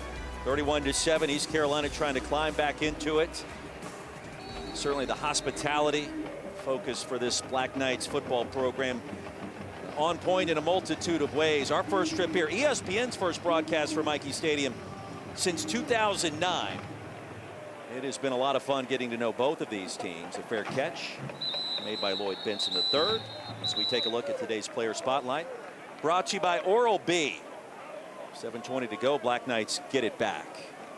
And Bryson Daly, over 100 yards rushing again, 6 straight games, but he's accounted for those touchdowns, 3 on the ground, 1 through the air. And this is the best defense that Army has played to date. So what this tells me is that Bryson Daly, the offensive line, this Army offense, they are stepping up to the occasion. They're not just playing down to their opponent. They're providing a consistent level of performance that should translate as the season goes on. Black Knights have punted only 1 time today. They have chewed up the clock as you would expect. Bryson Daly comes from a family of coaches. His dad a head coach, his grandfather a head coach, and Taylor, it means an awful lot to number 13 in black and gold. Absolutely. That competitive drive runs in the family. Like you mentioned, Dad Daryl was his high school coach. His grandfather, who he appropriately calls coach, was his Pee-wee coach. And his grandfather actually texts him the same thing before every game, a text that reads, "Cool head, hot heart." And it means so much to Bryson that he actually has gotten it tattooed on his forearm. He told us this week, "I had a bit of a temper as a kid, and my grandfather noticed that in me and said, hey, not the temper, but the passion. There's a difference." And I actually just spoke with them, Dad and grandfather, both in attendance here today, beaming with pride, watching that very thing embodied here at the collegiate level. They make the trek up from Texas. They're here for most games. Point of pride for Bryson Daly in our conversations with him yesterday. Meanwhile, in that 21-yard run, it was Tyrell Robinson. If you're a fan of the Black Knights, how great is it to see him back on the field in an explosive way? That's another dynamic part of this offense that could be a problem for teams down the stretch. We talked about Notre Dame, Air Force next week, road trip down to Denton against North Texas. Robinson healthy, missed last year. Something else to consider with this offense.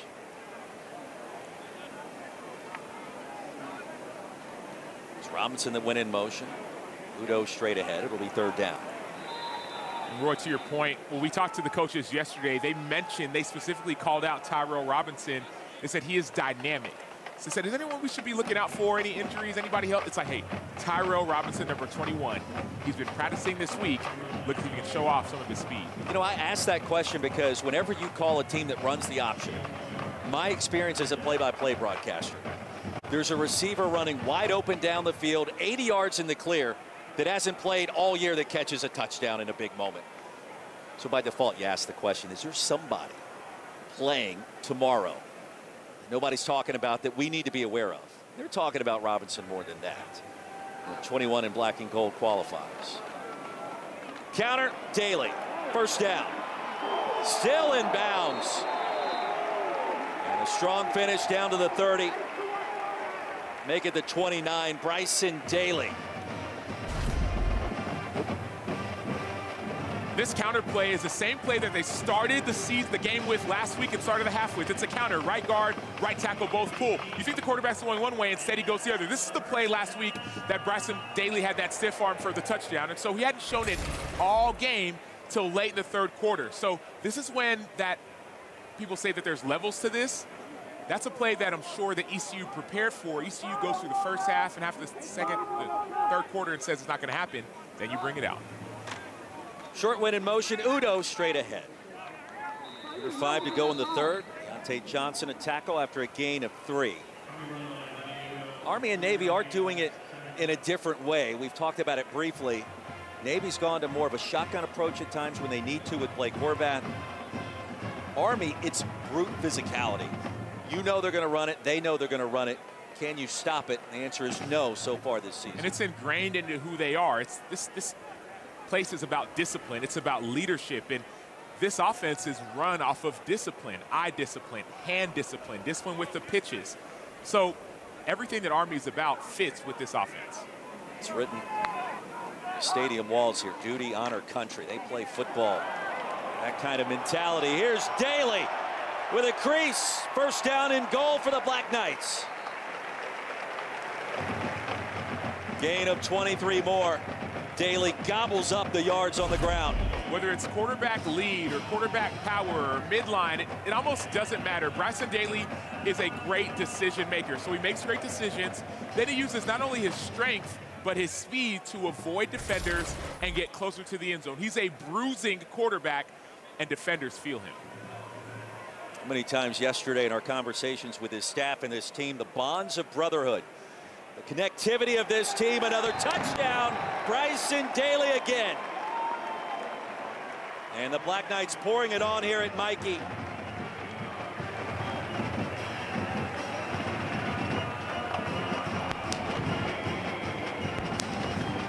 So when you can't stop a certain play as a defense, offensive coordinator says, I'm going to run it until you stop it. This is a quarterback follow play. Almost every 4th and 1 or goal line situation, Army has ran the quarterback follow.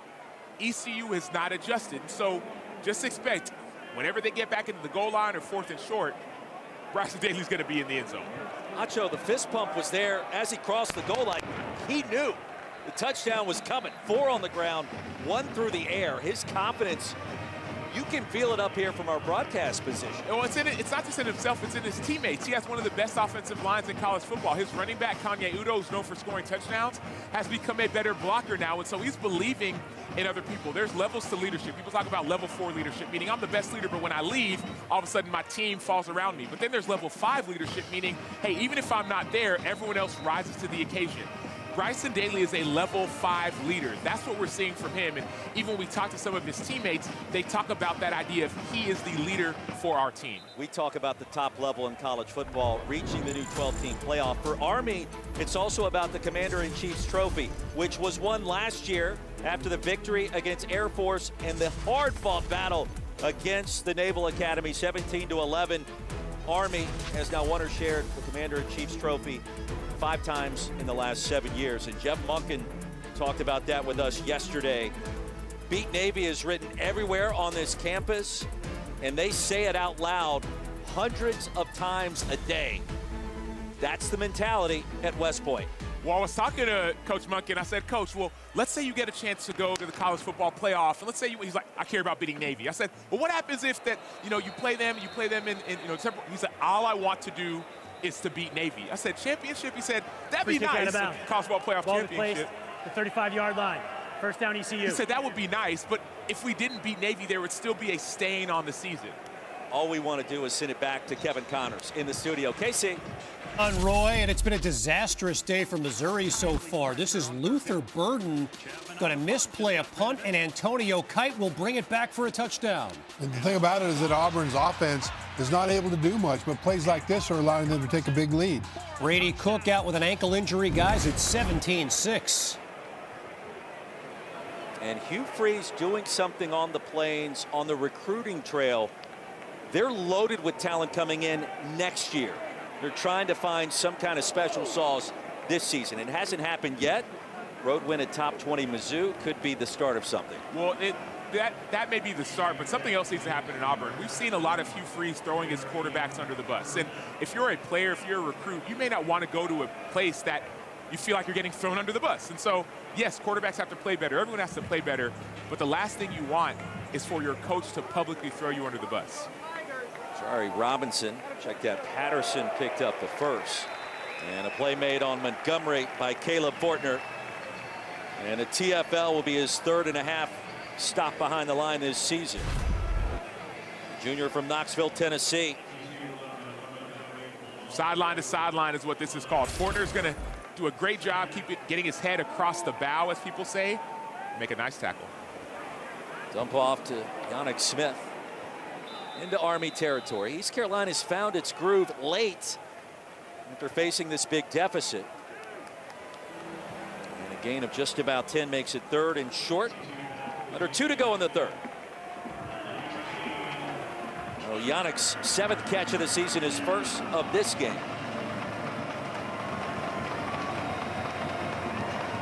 Seeing that slow pace again, Roy, but I have no issues going slow as long as you get into the right play. Use your helmet communication from the sideline with your coaches, and then get into the right play to sustain at least one more drive.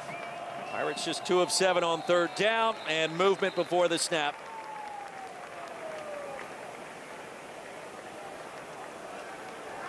False start. Offense. Number 60. 5-yard penalty. 3rd down. Manuel Poku, sophomore from Charlotte, North Carolina. We haven't seen Army bring a lot of pressure so far in this game, but they may not have to yet. We talked about the offensive line for ECU struggling. The difference between 3rd and 3 and 3rd and 8 is that now you know it's going to be a pass. So even if you're not bringing pressure, you can tee off and try and beat an O-line. It hasn't been great so far this season. Hauser steps up and delivers a pass high for Winston Wright. And Wright had his man beat. Inside leverage against the free safety. And it's 4th and 8. Wright was open, and that's just a pass that you got to hit. You know, when you get your opportunity, those are plays that you need to make. You've been begging for an opportunity. Every time people always talk about the idea of being the next man up. Well, if you're the next man up and the opportunity arises, you want to do the best you can to take advantage of it. A massive afternoon and evening in college football, especially in the SEC. You got Tennessee and Alabama. Penalty marker comes in. It's at 3:30. Georgia and Texas tonight. And whistle dead near the 7-yard line. After a punt of 48 yards, we'll check this infraction.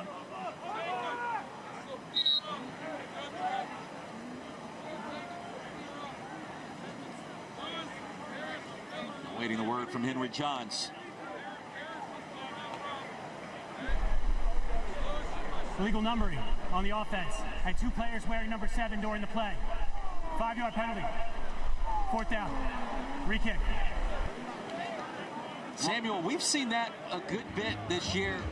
2 numbers, the same number on the field at the same time. And the frustrating part for me is that the game of football is about field position, not just about players, but about position. That ball was down at the 7-yard line. Well, now, of course, the return team, Army could have said, okay, we'll take 5 yards. No, we don't want 5 yards. Let's make you re-punt it, because there's a very low likelihood that you'll get it back inside of the 10. And so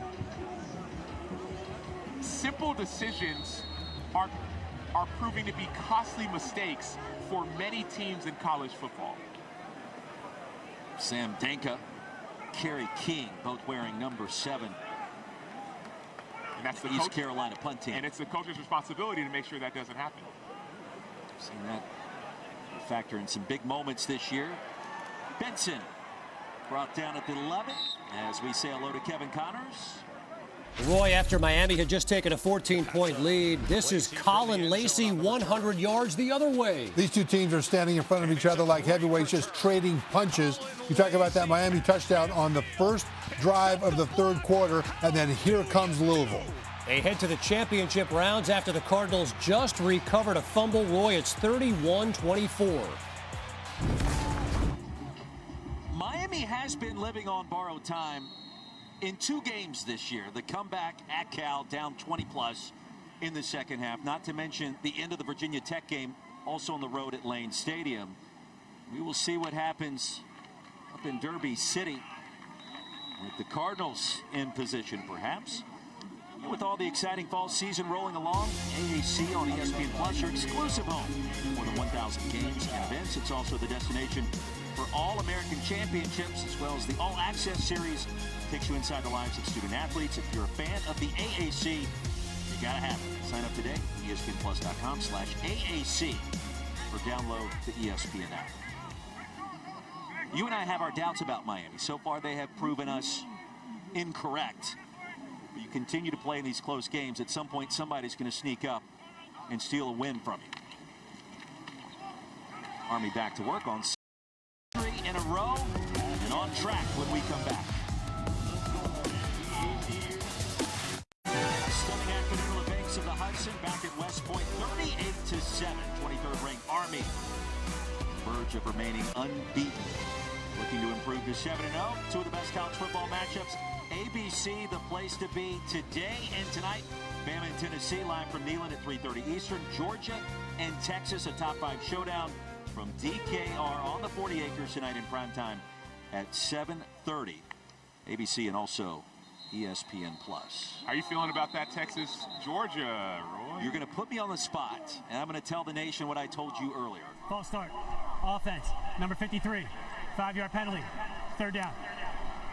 So to begin our 4th quarter, Katsianis called for the false start. I think Georgia shows up tonight. I think Carson Beck shows up tonight, and it's going to come down to the 4th quarter. Odds makers tell you that's what it's going to do anyways, but I think Georgia's got a great chance. And that's an about face from what I've talked about all week. Daly keeps it. Penalty marker flies out. And on 3rd down, a holding call going to negate that play unless East Carolina elects to decline it. And they likely will.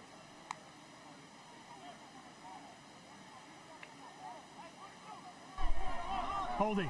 Offense, number 65. Penalties declined. 4th down. I like Georgia tonight. You like Georgia to win? I like Georgia to win in Austin tonight. Really? I did not expect that. I don't agree. Don't agree. Don't agree. Says the former Texas linebacker and Texas Hall of Honor member. And also the analyst of the game that has seen Georgia be up and down this season, giving up 31 points last week. I desire to see a bit more from Quinn Ewers as the punt is kicked out of bounds by Riddle. And the Pirates will get it back on that near side when we return. 38-7, 14:38 to go. Coach Gecko! Coach G. Laura, Dan, I didn't realize the media would be here. No, this isn't for work. We're just really big fans. And we're scouting for our fantasy insurance teams. Geico has all the top prospects and 97% satisfaction rating. That's unreal. Oh my gosh, it's true. True! Smells like insurance. Suppose Geico does have devoted fans. It's not weird. Jade, sign my arm. For savings and service, get more with Geico. She only signs claims checks.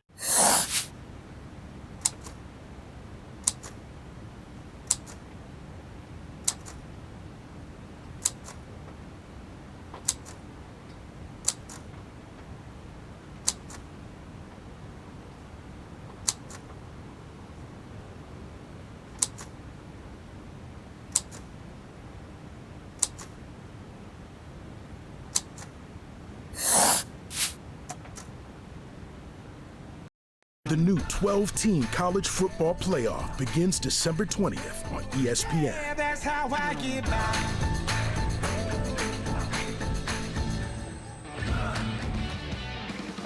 Let's take a look at this week's college football rankings brought to you by Verbo. Acho, Miami has just gone back in front of Louisville 38-31 over on ABC. What else are you interested in here? I'm interested in that Iowa State UCF game. I know that BYU had a great win last night, but Iowa State looks like the best team in the Big 12. Both of those teams remain undefeated, and for those forecasting the new 12-team college football playoff, Big 12 and the ACC currently have 2 teams apiece. And if you want to throw Pittsburgh in there, Pat Narduzzi certainly wants you to. They have an opportunity as well, so there's still multiple teams in both leagues feel like they have a chance. And Sowell has a chance into Army territory. He's come up with some big plays, and Caden Hauser starting to find his groove in his first start with East Carolina, a gain of 33. Starting to slow down a little bit, get a little bit more comfortable. The ball was sailing on him earlier. Now he's finally finding a way to fit that ball into tight windows. Hauser scrambles, tripped up across the 35. That's it. Iowa State Rocco Beck, the quarterback, has done some things for head coach Matt Campbell. Feels like they've had a lot of at-bats. Win the Big 12, advance to the playoff now in a 12-team field, they have that opportunity. And they have the defense this year. They have one of the best defenses in college football. So not only is Rocco Beck playing at a high level, but their defense is keeping them in every single game, specifically in the fourth quarter. DiDomenico brings down Rajay Harris. Pirates utilizing tempo, trailing big at West Point. Black Knights show man coverage, now back out. Winston Wright incomplete with a late marker. Casey Larkin perhaps interfered Winston Wright's ability to catch that pass. Holding. Defense number 20. 10-yard penalty. Automatic first down.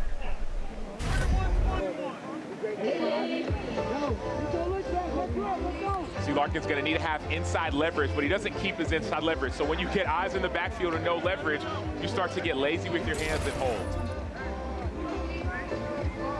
I do have one thing, Roy, because we were kind of a little bit, you know, not so happy with you and your take about Georgia. There's some tension in the booth right now. I do want, let's hear from Taylor, right? Maybe get some cooler heads prevail. Taylor Davis, what do you think about this Texas-Georgia matchup? Well, not that I'm trying to play favorites or anything, but I'm having a hard time picking against Texas based on what I've seen right now and what I've seen from Georgia as well.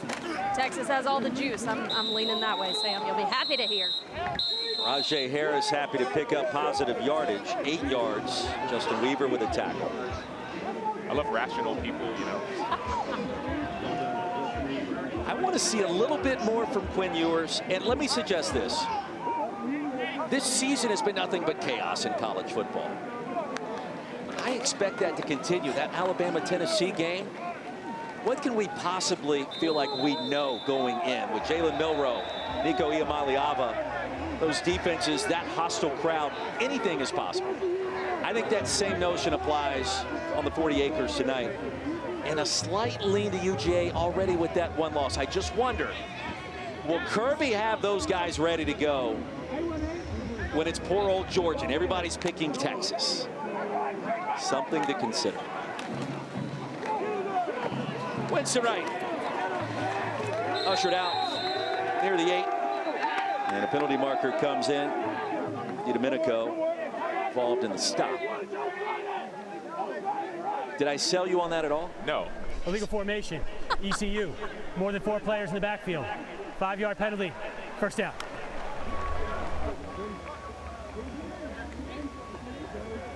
Great games going on all across the country right now. Auburn trying to hold on at Faurot Field in Columbia, Missouri, a 3-point lead after a Mizzou touchdown. We've told you about Louisville and Miami. The guys have kept you updated in the studio. And just the appetizer for what's to come. Harris bounces it outside. Dropped inside the 10, a gain of 6. And Roy, I just want to pull the layers back a little bit. I'm still here at this Texas-Georgia thing. For the last 2 weeks, you've been telling me, don't worry about Georgia, Sam. Texas is fine. They're the best team in college football. All this, I thought we were friends. I was holding for you after you missed 6 field goals with the Army football, and you made I was doing all of that. And then live on air, you're going to be like, oh, yeah, Georgia is good. So I just want to share a little bit of insight of what you don't see at home. We're chopping it up. Rajay Harris hit hard and brought down with authority at the 1. It'll be 3rd and goal there. DiDomenico laid the lumber. Harris spun around like a helicopter. You saw those UH-72 Lakotas earlier in the flyby. Well, the curtains are being peeled back and the ugly warts are being displayed here in the booth today. Hey, I'll be getting some text later tonight, or you will be. Probably more than just a text message, Roy. You might get from your boy. 3rd and goal. Harris stops, and the Black Knights defense stands tall. It'll be 4th and goal. I don't care what the analytics suggest. You know ECU is going to go for it. And I know that Army's going to be ready for it. This makes my heart beat. This makes my blood rush. 4th and goal at the 1-yard line. There's nothing better for a defensive player than to have an opportunity to make a huge stop on 4th down. It doesn't matter what the score is. You cannot simulate situations like this. And so whether it's Max DiDomenico, the team captain, whether it's Andon Thomas, the team leader who had a fake punt that he ran in the first game, defenses live for moments like this. Cadets remain on their feet. 4th down and goal. The keeper straight ahead, and Hauser crosses the goal line.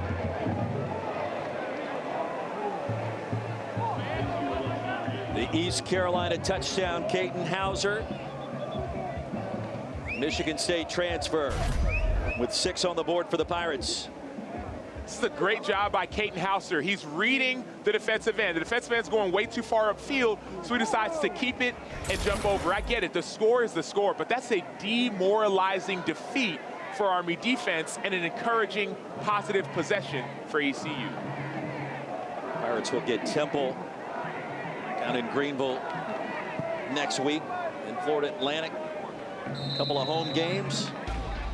And a chance to close their season strong. A touchdown, under 10 to go at West Point. ESPN College Football is presented by Ashley, for the love of home. Welcome back to the Bryson Daly Show. 4 touchdowns on the ground, 1 through the air. It is all Army. The Black Knights have nearly doubled up the time of possession against East Carolina, 38-14. Under 10 minutes remaining at Mikey Stadium. Sam Acho, Roy Philpott, Taylor Davis, and Bryson Daly. Nearly 300 total yards. And now 3 in a row. Acho over 100 yards passing and rushing in the same tilt. Yeah, it's hard. It's hard when they can do both. You know what I mean? If Bryson Daly was just running the ball, that's one thing, but he's doing both and doing it at a high level against different opponents. Justin Weaver back deep to receive this kick.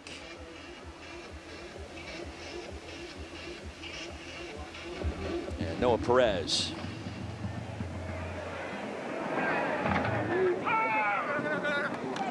Weaver kneels it down. We'll check in with Kevin Connors. Roy, a long Xavier Restrepo catch set up Cam Ward to Isaiah Horton. And this was after Louisville scored 2 quick touchdowns in 74 seconds to tie the game. That's Cam's answer. Back and forth they go in Louisville as they head to the 4th quarter. Back to the banks of the Hudson and Roy and Sam. What a game developing in the heart of the ACC. Cam Ward, his Heisman Trophy chances.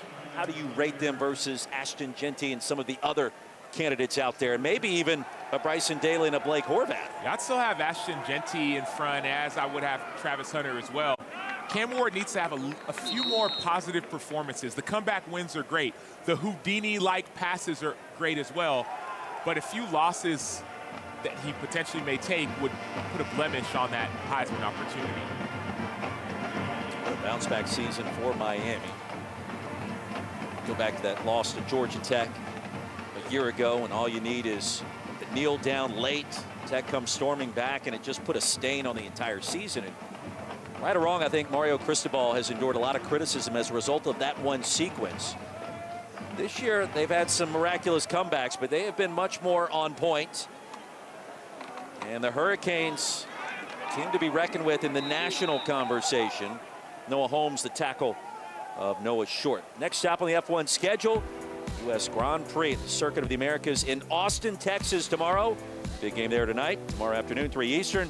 ABC, ESPN, Max Verstappen continues to lead in the driver's standings. Back a 52-point advantage. 6 races to go. Pre-race coverage starts at 1:30 Eastern tomorrow.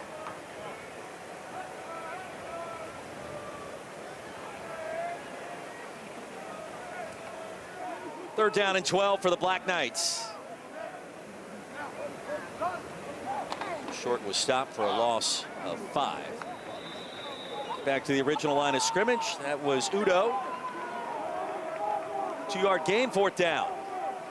And this is encouraging, at least seeing ECU put up more of a fight.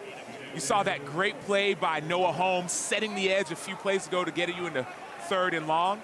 Or 2nd and long, and then you see another big-time stop. And so the positive thing that I see from this ECU defense is that they're not giving up and they're not quitting. They're putting up a fight. They're showing some respect for themselves, for their program, so when they watch the tape, they'll have something they can look forward to. Better played second half, and that punt off the side of the foot of Wagenseller. East Carolina with its best starting field position of the game coming up. when we come back. And in fact, the Pirates will get it at the Army 35-yard line. A punt of just 19 yards, ECU with it when we come back.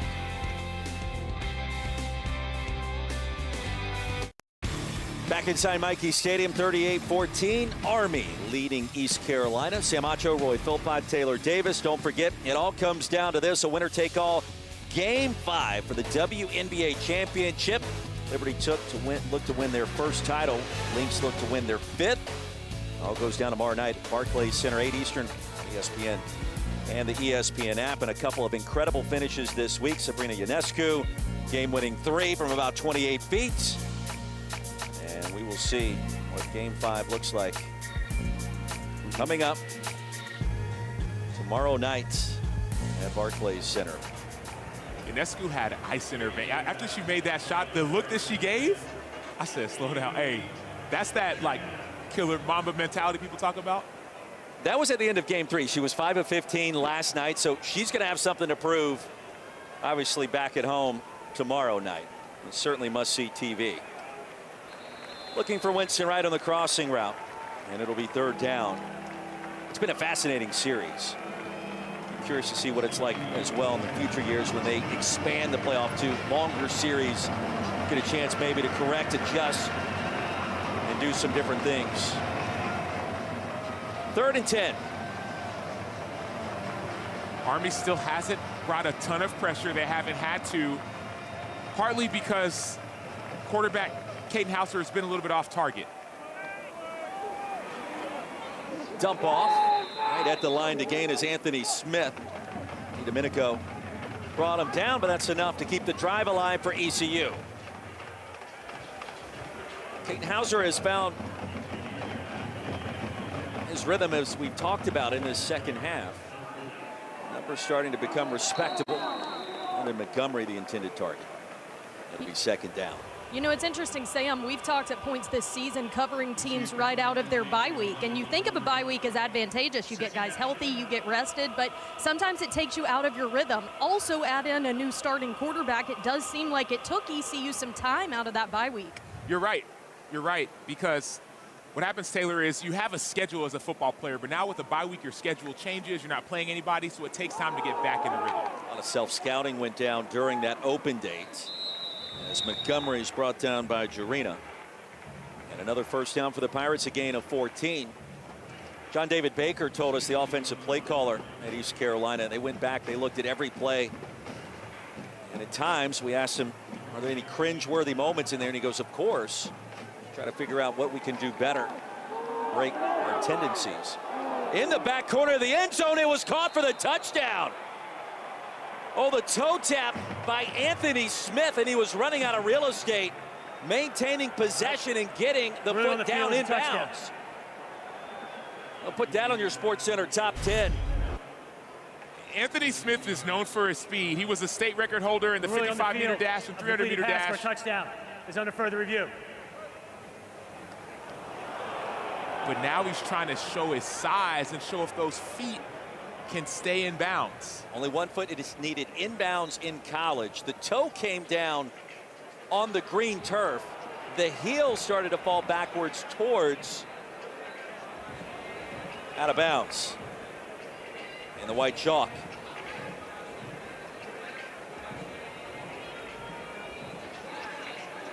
That looks out of bounds to me. Because as that toe is coming down, the heel is coming down as well. You're trying to complete the action of the catch. There's an outstanding catch, contested right by Donovan Platt. Perfectly placed ball.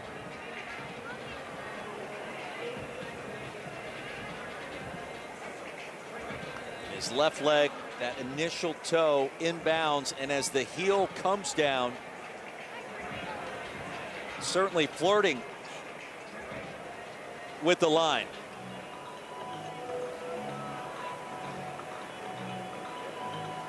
Nacho, the call on the field was a touchdown. To me, I think the call gets overturned, because as that heel comes down, it looks as if that heel is out of bounds. Now it's going to be close, but The catch, yes, is completed. After further review, the ruling on the field stands. Touchdown. Not enough to overturn the call on the field. And so it stands for Anthony Smith. His third touchdown grab of the season. Probably should have had one earlier in the first half. And so East Carolina with some fight and some grit from Greenville. Now trailing by 18, 6.5 to play. And still all 3 timeouts to work with. And now a 2-point opportunity. Try to make it a 2-score game. Hauser back of the end zone and incomplete. And that's a big play. With no penalty marker on the field. 38-20. We send you back to Kevin Connors. All right, Roy, back and forth they go in Louisville. This is Tyler Shuck's third touchdown of the day. This one to Duke Watson. It's one of the greatest second halves you'll see all day. Miami up by a touchdown at halftime. Second half so far, 5 touchdowns and a fumble that led to a touchdown. 76 points between the teams, Roy. They're tied. They still have 13+ minutes to go between Louisville and Miami. What a great game. Yeah, well, you've seen a lot of offense, but sooner or later, one person on that defense is going to have to step up and make a critical play. Louisville's defense last year was outstanding. This year, they've dropped off just a bit.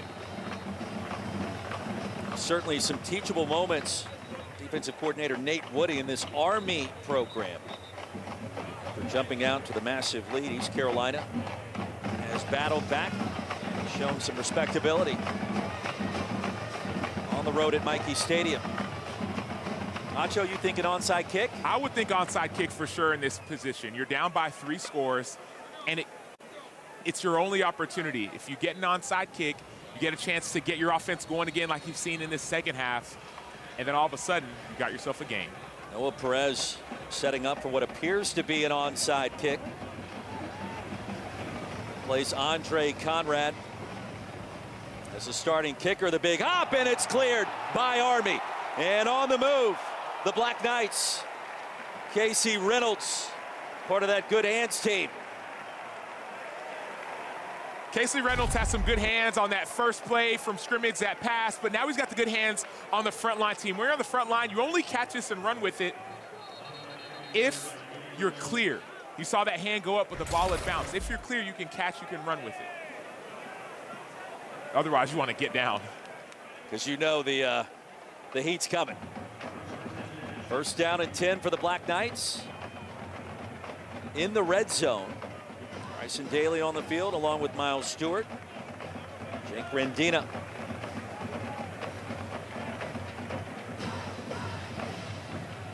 $18-point lead for Army West Point.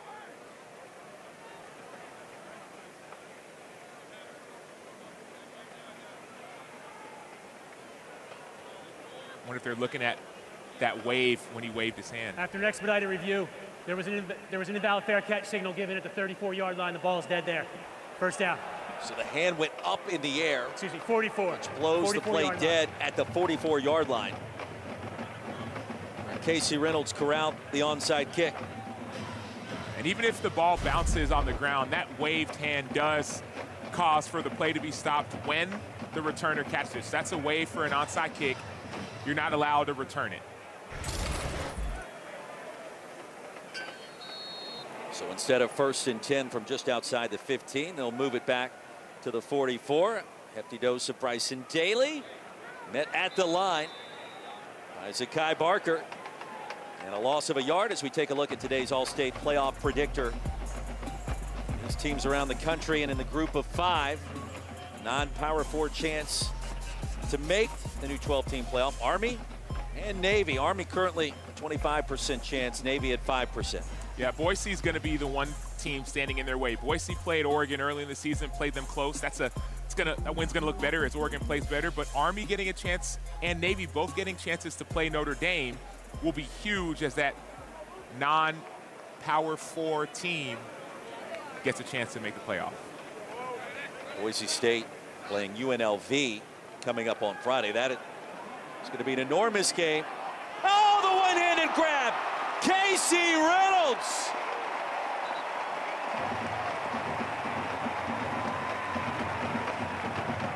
Poetry in motion for number 87 in black and gold. And he just decided to put his hand up at the wrong time. You know, on that onside kick, he put his hand up for a fair catch. No. Put your hand up when you're trying to make a one-handed grab. Casey Reynolds has done it all.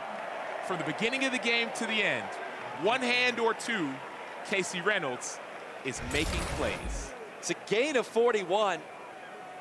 He almost wanted to make that harder than it had to be. A chance to bring the second hand down on the pigskin.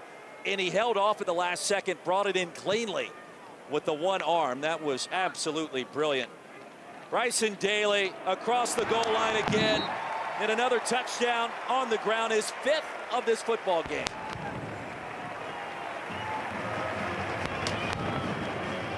So with that score, Bryson Daly ties a school record. 5 rushing touchdowns in a single contest, Acho.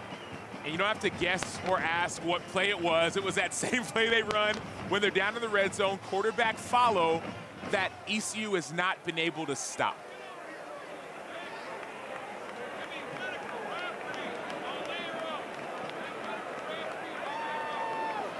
Lunati on for the point after. His season remains absolutely perfect, as does Army. Well on its way to improving to 7-0 and 6-0 in the AAC. The reason this play is so hard to stop is that there's an extra blocker. So Kanye Udo goes up and blocks. So now instead of having a quarterback be out of the play, now all of a sudden the quarterback is a part of the play. So your defense has to remember that this is not a play where the quarterback's going to pass it. You have to be even tougher in the run fits to keep the quarterback from following his running back into the end zone. So far, no good for ECU. All set up with a brilliant grab by Casey Reynolds. And remember, Bryson Daly went to the air for touchdown number 1 to Miles Stewart. That got the party started the right way for the Black Knights. And they've done it through the air and through the ground, through the spin move, through the stiff arm, through the quarterback follow, through the offensive line, through the ECU defense. That's what Bryson Daly has done all game long.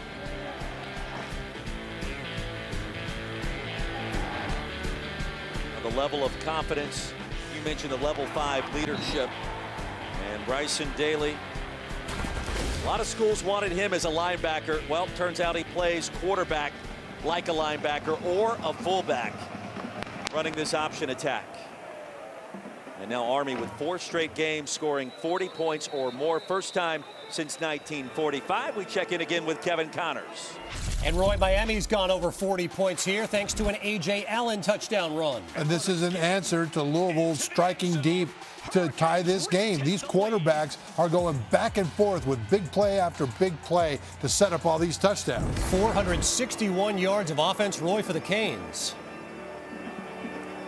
And Trevor and Casey, you can just feel Jeff Brom rubbing his 2 hands together, getting the football back with Tyler Shuck, thinking, okay, boys, we got this. Let's go tie it up and put 45 on the board ourselves. And it looks like it's going to come down to who has the last possession. With the way that this game is going as far as the scoring, whoever gets the ball last likely is going to win.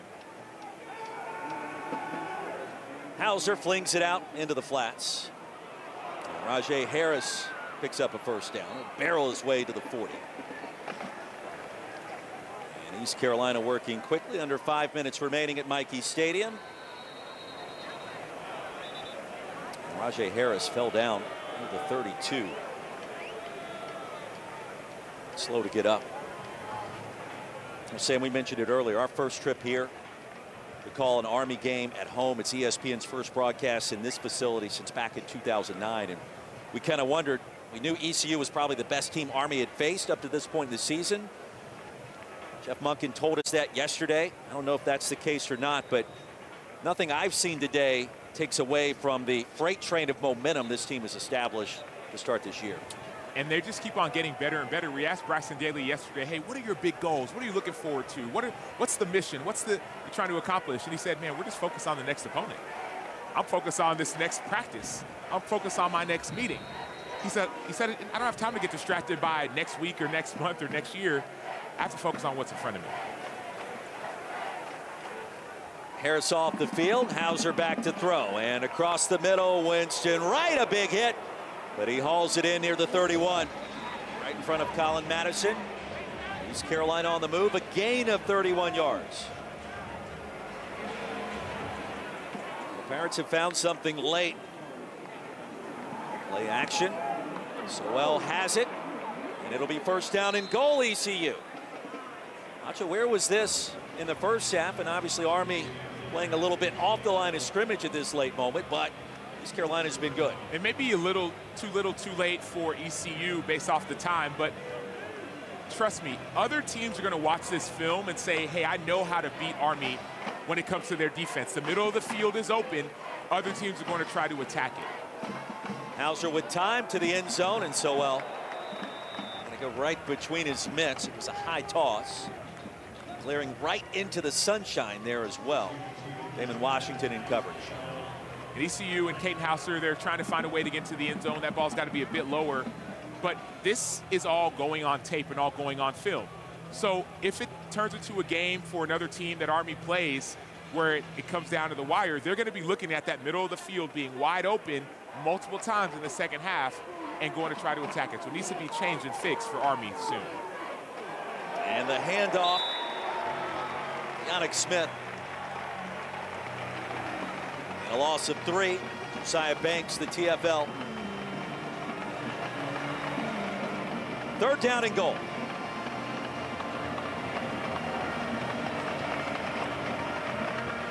If I'm Caden Hauser and if I'm this ECU offense, I'm going right back to that matchup towards that middle of the field. You're seeing the slot receiver, the number 2 receiver.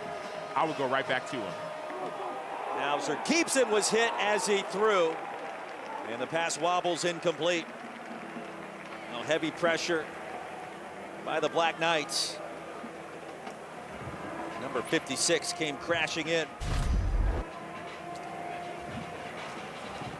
A great job in the middle. So there's going to be a delayed blitz, and that's how that pressure comes. The play may not have been there, but that pressure doesn't even give the play a chance. Nick Bukes. Quarterback pressure. Timeout called by ECU. First charge, timeout of the half. ECU. 45 to 20, under 3 minutes to go. Fourth down and goal coming up for the Pirates. Outscored Army 13-7 in this fourth quarter. And have played the Black Knights within a point in the second half. At that point when the option offense takes over in the first 2 quarters, as you indicated, Acho, a little bit too little too late. But the film will be out there after what we've witnessed here in the last hour or so. Correct. And the only chance that ECU has right now is, of course, get a touchdown here, get an onside kick. They have 2 timeouts. They have the 2-minute timeout. So still a slight, small window, but they have to be not only effective and efficient, but hope that an opportunity for an onside turns into a recovery for them. After the timeout,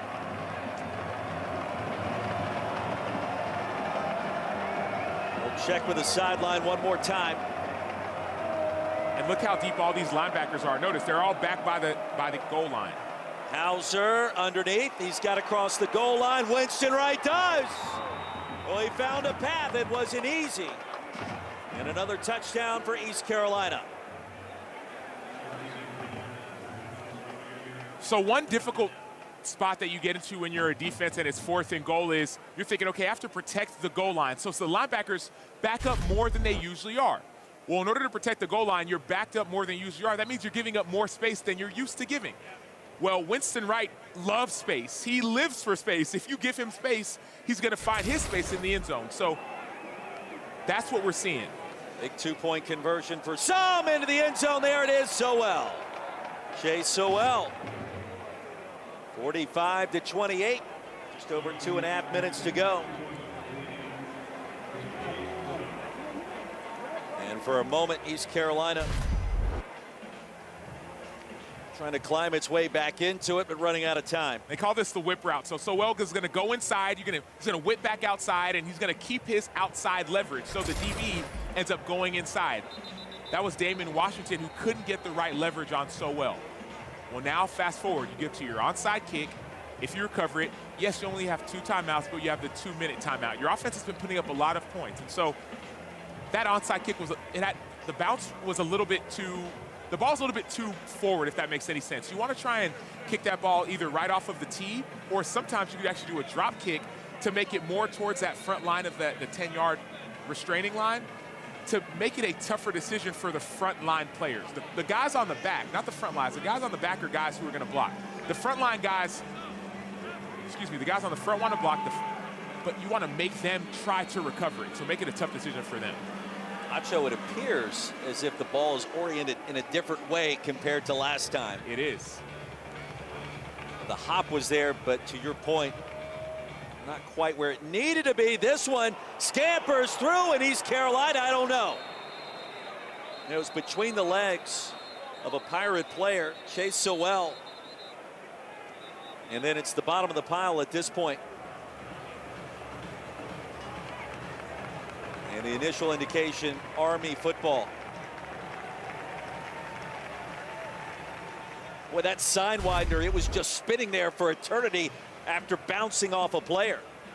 And so the ball is lined up, not on a tee, but flat on the ground. Makes it more difficult for the front line players to try to recover and get out of the way.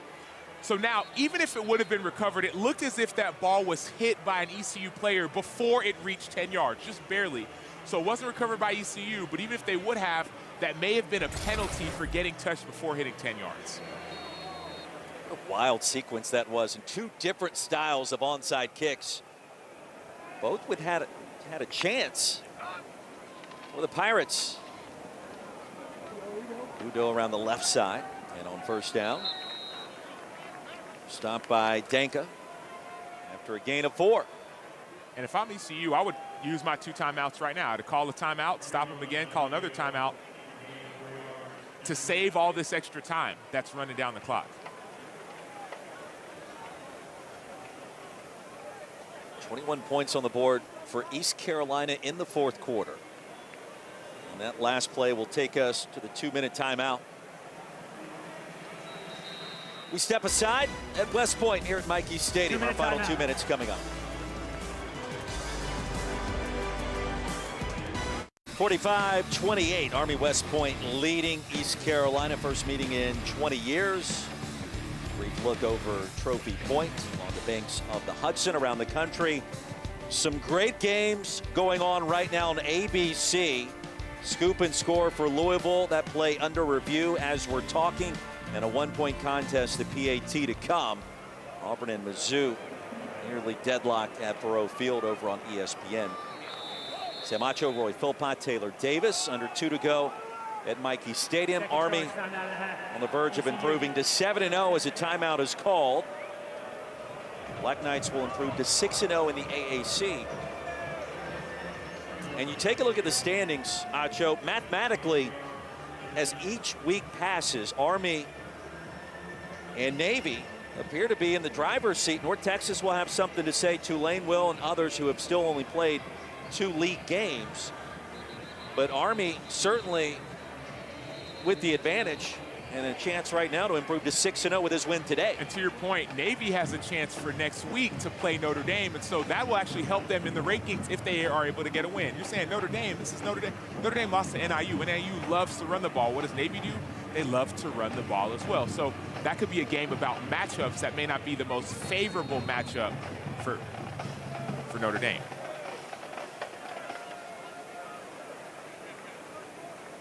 The AAC championship, I mean, there are 4, maybe 5 teams that feel like they have playoff opportunities this season, including this Army team. On 4th down, Bryson Daly upended. Time out of the half. ECU. 4th down coming up. 30 seconds. Taylor? Yeah, you guys were talking about all the noise surrounding Army, the potential of the success they could have down the stretch. And like you guys have also mentioned, they didn't want to participate in many of those conversations. And it's because discipline is truly a pillar of their experience here. I talked to running back Kanye Udo about it this week, and he said, look, we have specific expectations when it comes to how we make our bed, how we hang our shirts. Translating that to the field and keeping the focus at the forefront of what we're doing is easy compared to everything that we're doing off the field. And I think it's been really interesting down here on the sideline, really seeing that lived out. I mean, the guys truly play for each other, for the brotherhood. And in today's day and age of college football with the transfer portal, that's not always the narrative. But with these service academies, it truly is the pillar. On 4th and 3, that's well said. And Bryson Daly indicated to us yesterday in an in-depth conversation One of the reasons Army is going to improve to 7-0, there aren't players in the portal. Nobody wants to leave. Even if the NIL dollars are there at Power 4 institutions, that brotherhood keeps everybody connected, and only one transfer player a part of this roster. It's totally different here, and that difference is yielding results in this new era that we're in college sports. We're seeing a sense of togetherness and a sense of community and a sense of belonging for these players from whether it's Army or Navy, 2 games that we've covered. They stick together. East Carolina out of timeouts, first down. Result of the play was a first down after the play was over. Unsportsmanlike conduct, number 33 of ECU. 15-yard penalty. First down. Number 33's first unsportsmanlike of the game. And with that last carry, Acho, Bryson Daly, 31 rushes, a career high 171 yards, and he ties the school record with 5 rushing touchdowns. Now, call me crazy. He's won the American Athletic Conference Offensive Player of the Week in back-to-back weeks. Going to be hard not to give it to him 3 times in a row with that kind of production. He's being consistent, and that's what we've seen week in and week out from Bryson Daly, from the offensive line, from the running backs, from the defense, a sense of consistency.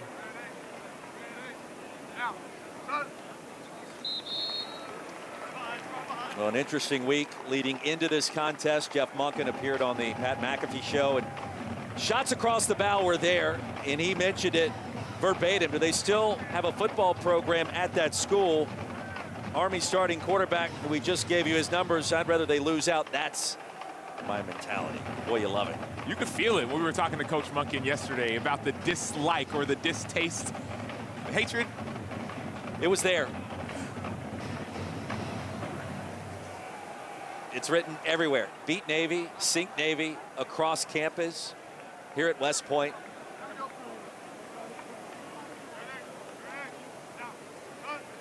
And Bryson Daly said, you know, the plebes, they'll say it hundreds of times a day.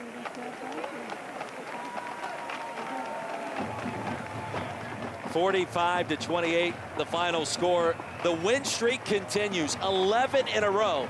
Going back to last season for Army West Point, undefeated overall, and in conference play their first year in the AAC, and in position for an incredibly special season.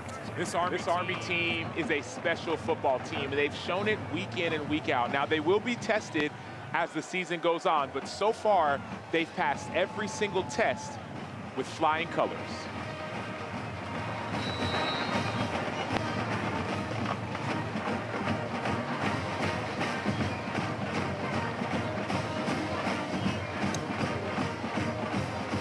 East Carolina falls to 3-4, and now 1-2 in the American.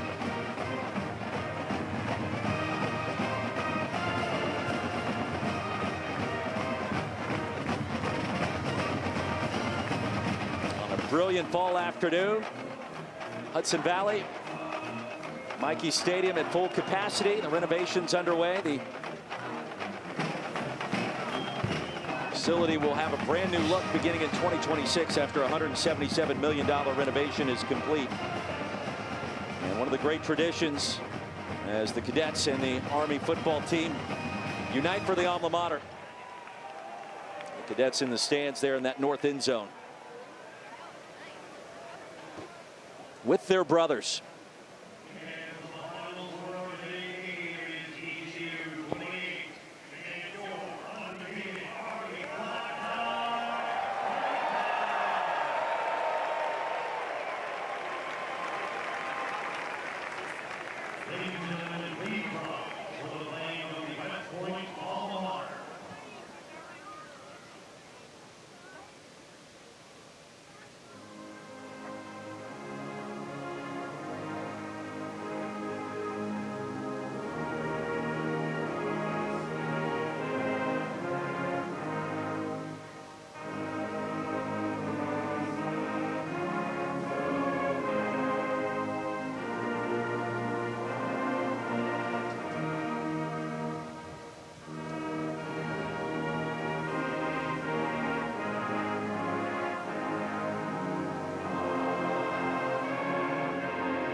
So those cannons fire across the Lusk Reservoir.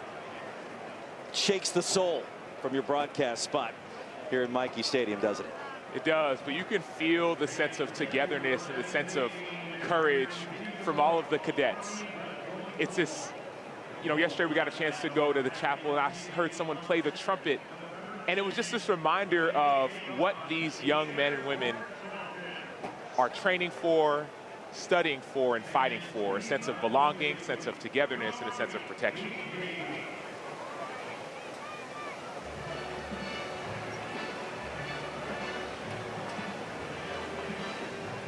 (45-28) our final. Army improves to 7-0, 6-0 in the AAC. Our Taylor Davis with Bryson Daly. Thank you, Roy. Bryson, another win for your team. You remain undefeated. What did it take in this one against ECU? It took toughness. They had a really good defense, really well coached. They knew what we were doing. It took a great plan, great execution, and a lot of toughness from our guys, and I loved what I saw today. You continued to show what this offense is capable of. I know you don't love talking about yourself, but I got to do it real quickly because you had a career-high 171 rushing yards today. What's making this offense continue to be so efficient in that way? Those big guys up front, man, they are dominating, and we're blocking well outside at other positions, and I'm just trying my best to fit their blocks well, and they're doing a great job. You guys have lofty goals that lay ahead, but you told us yesterday it's truly a 1-0 mentality. What will you take away from this game into the next? Yeah, we're going to learn a lot of things from it. We always do from film. You know, we had a couple 3-and-out stops. That's just unacceptable for our type of offense. So we're going to take a lot from this film, and we're going to go 1-0 this next week. That's the mentality, so we got to get the guys ready to go.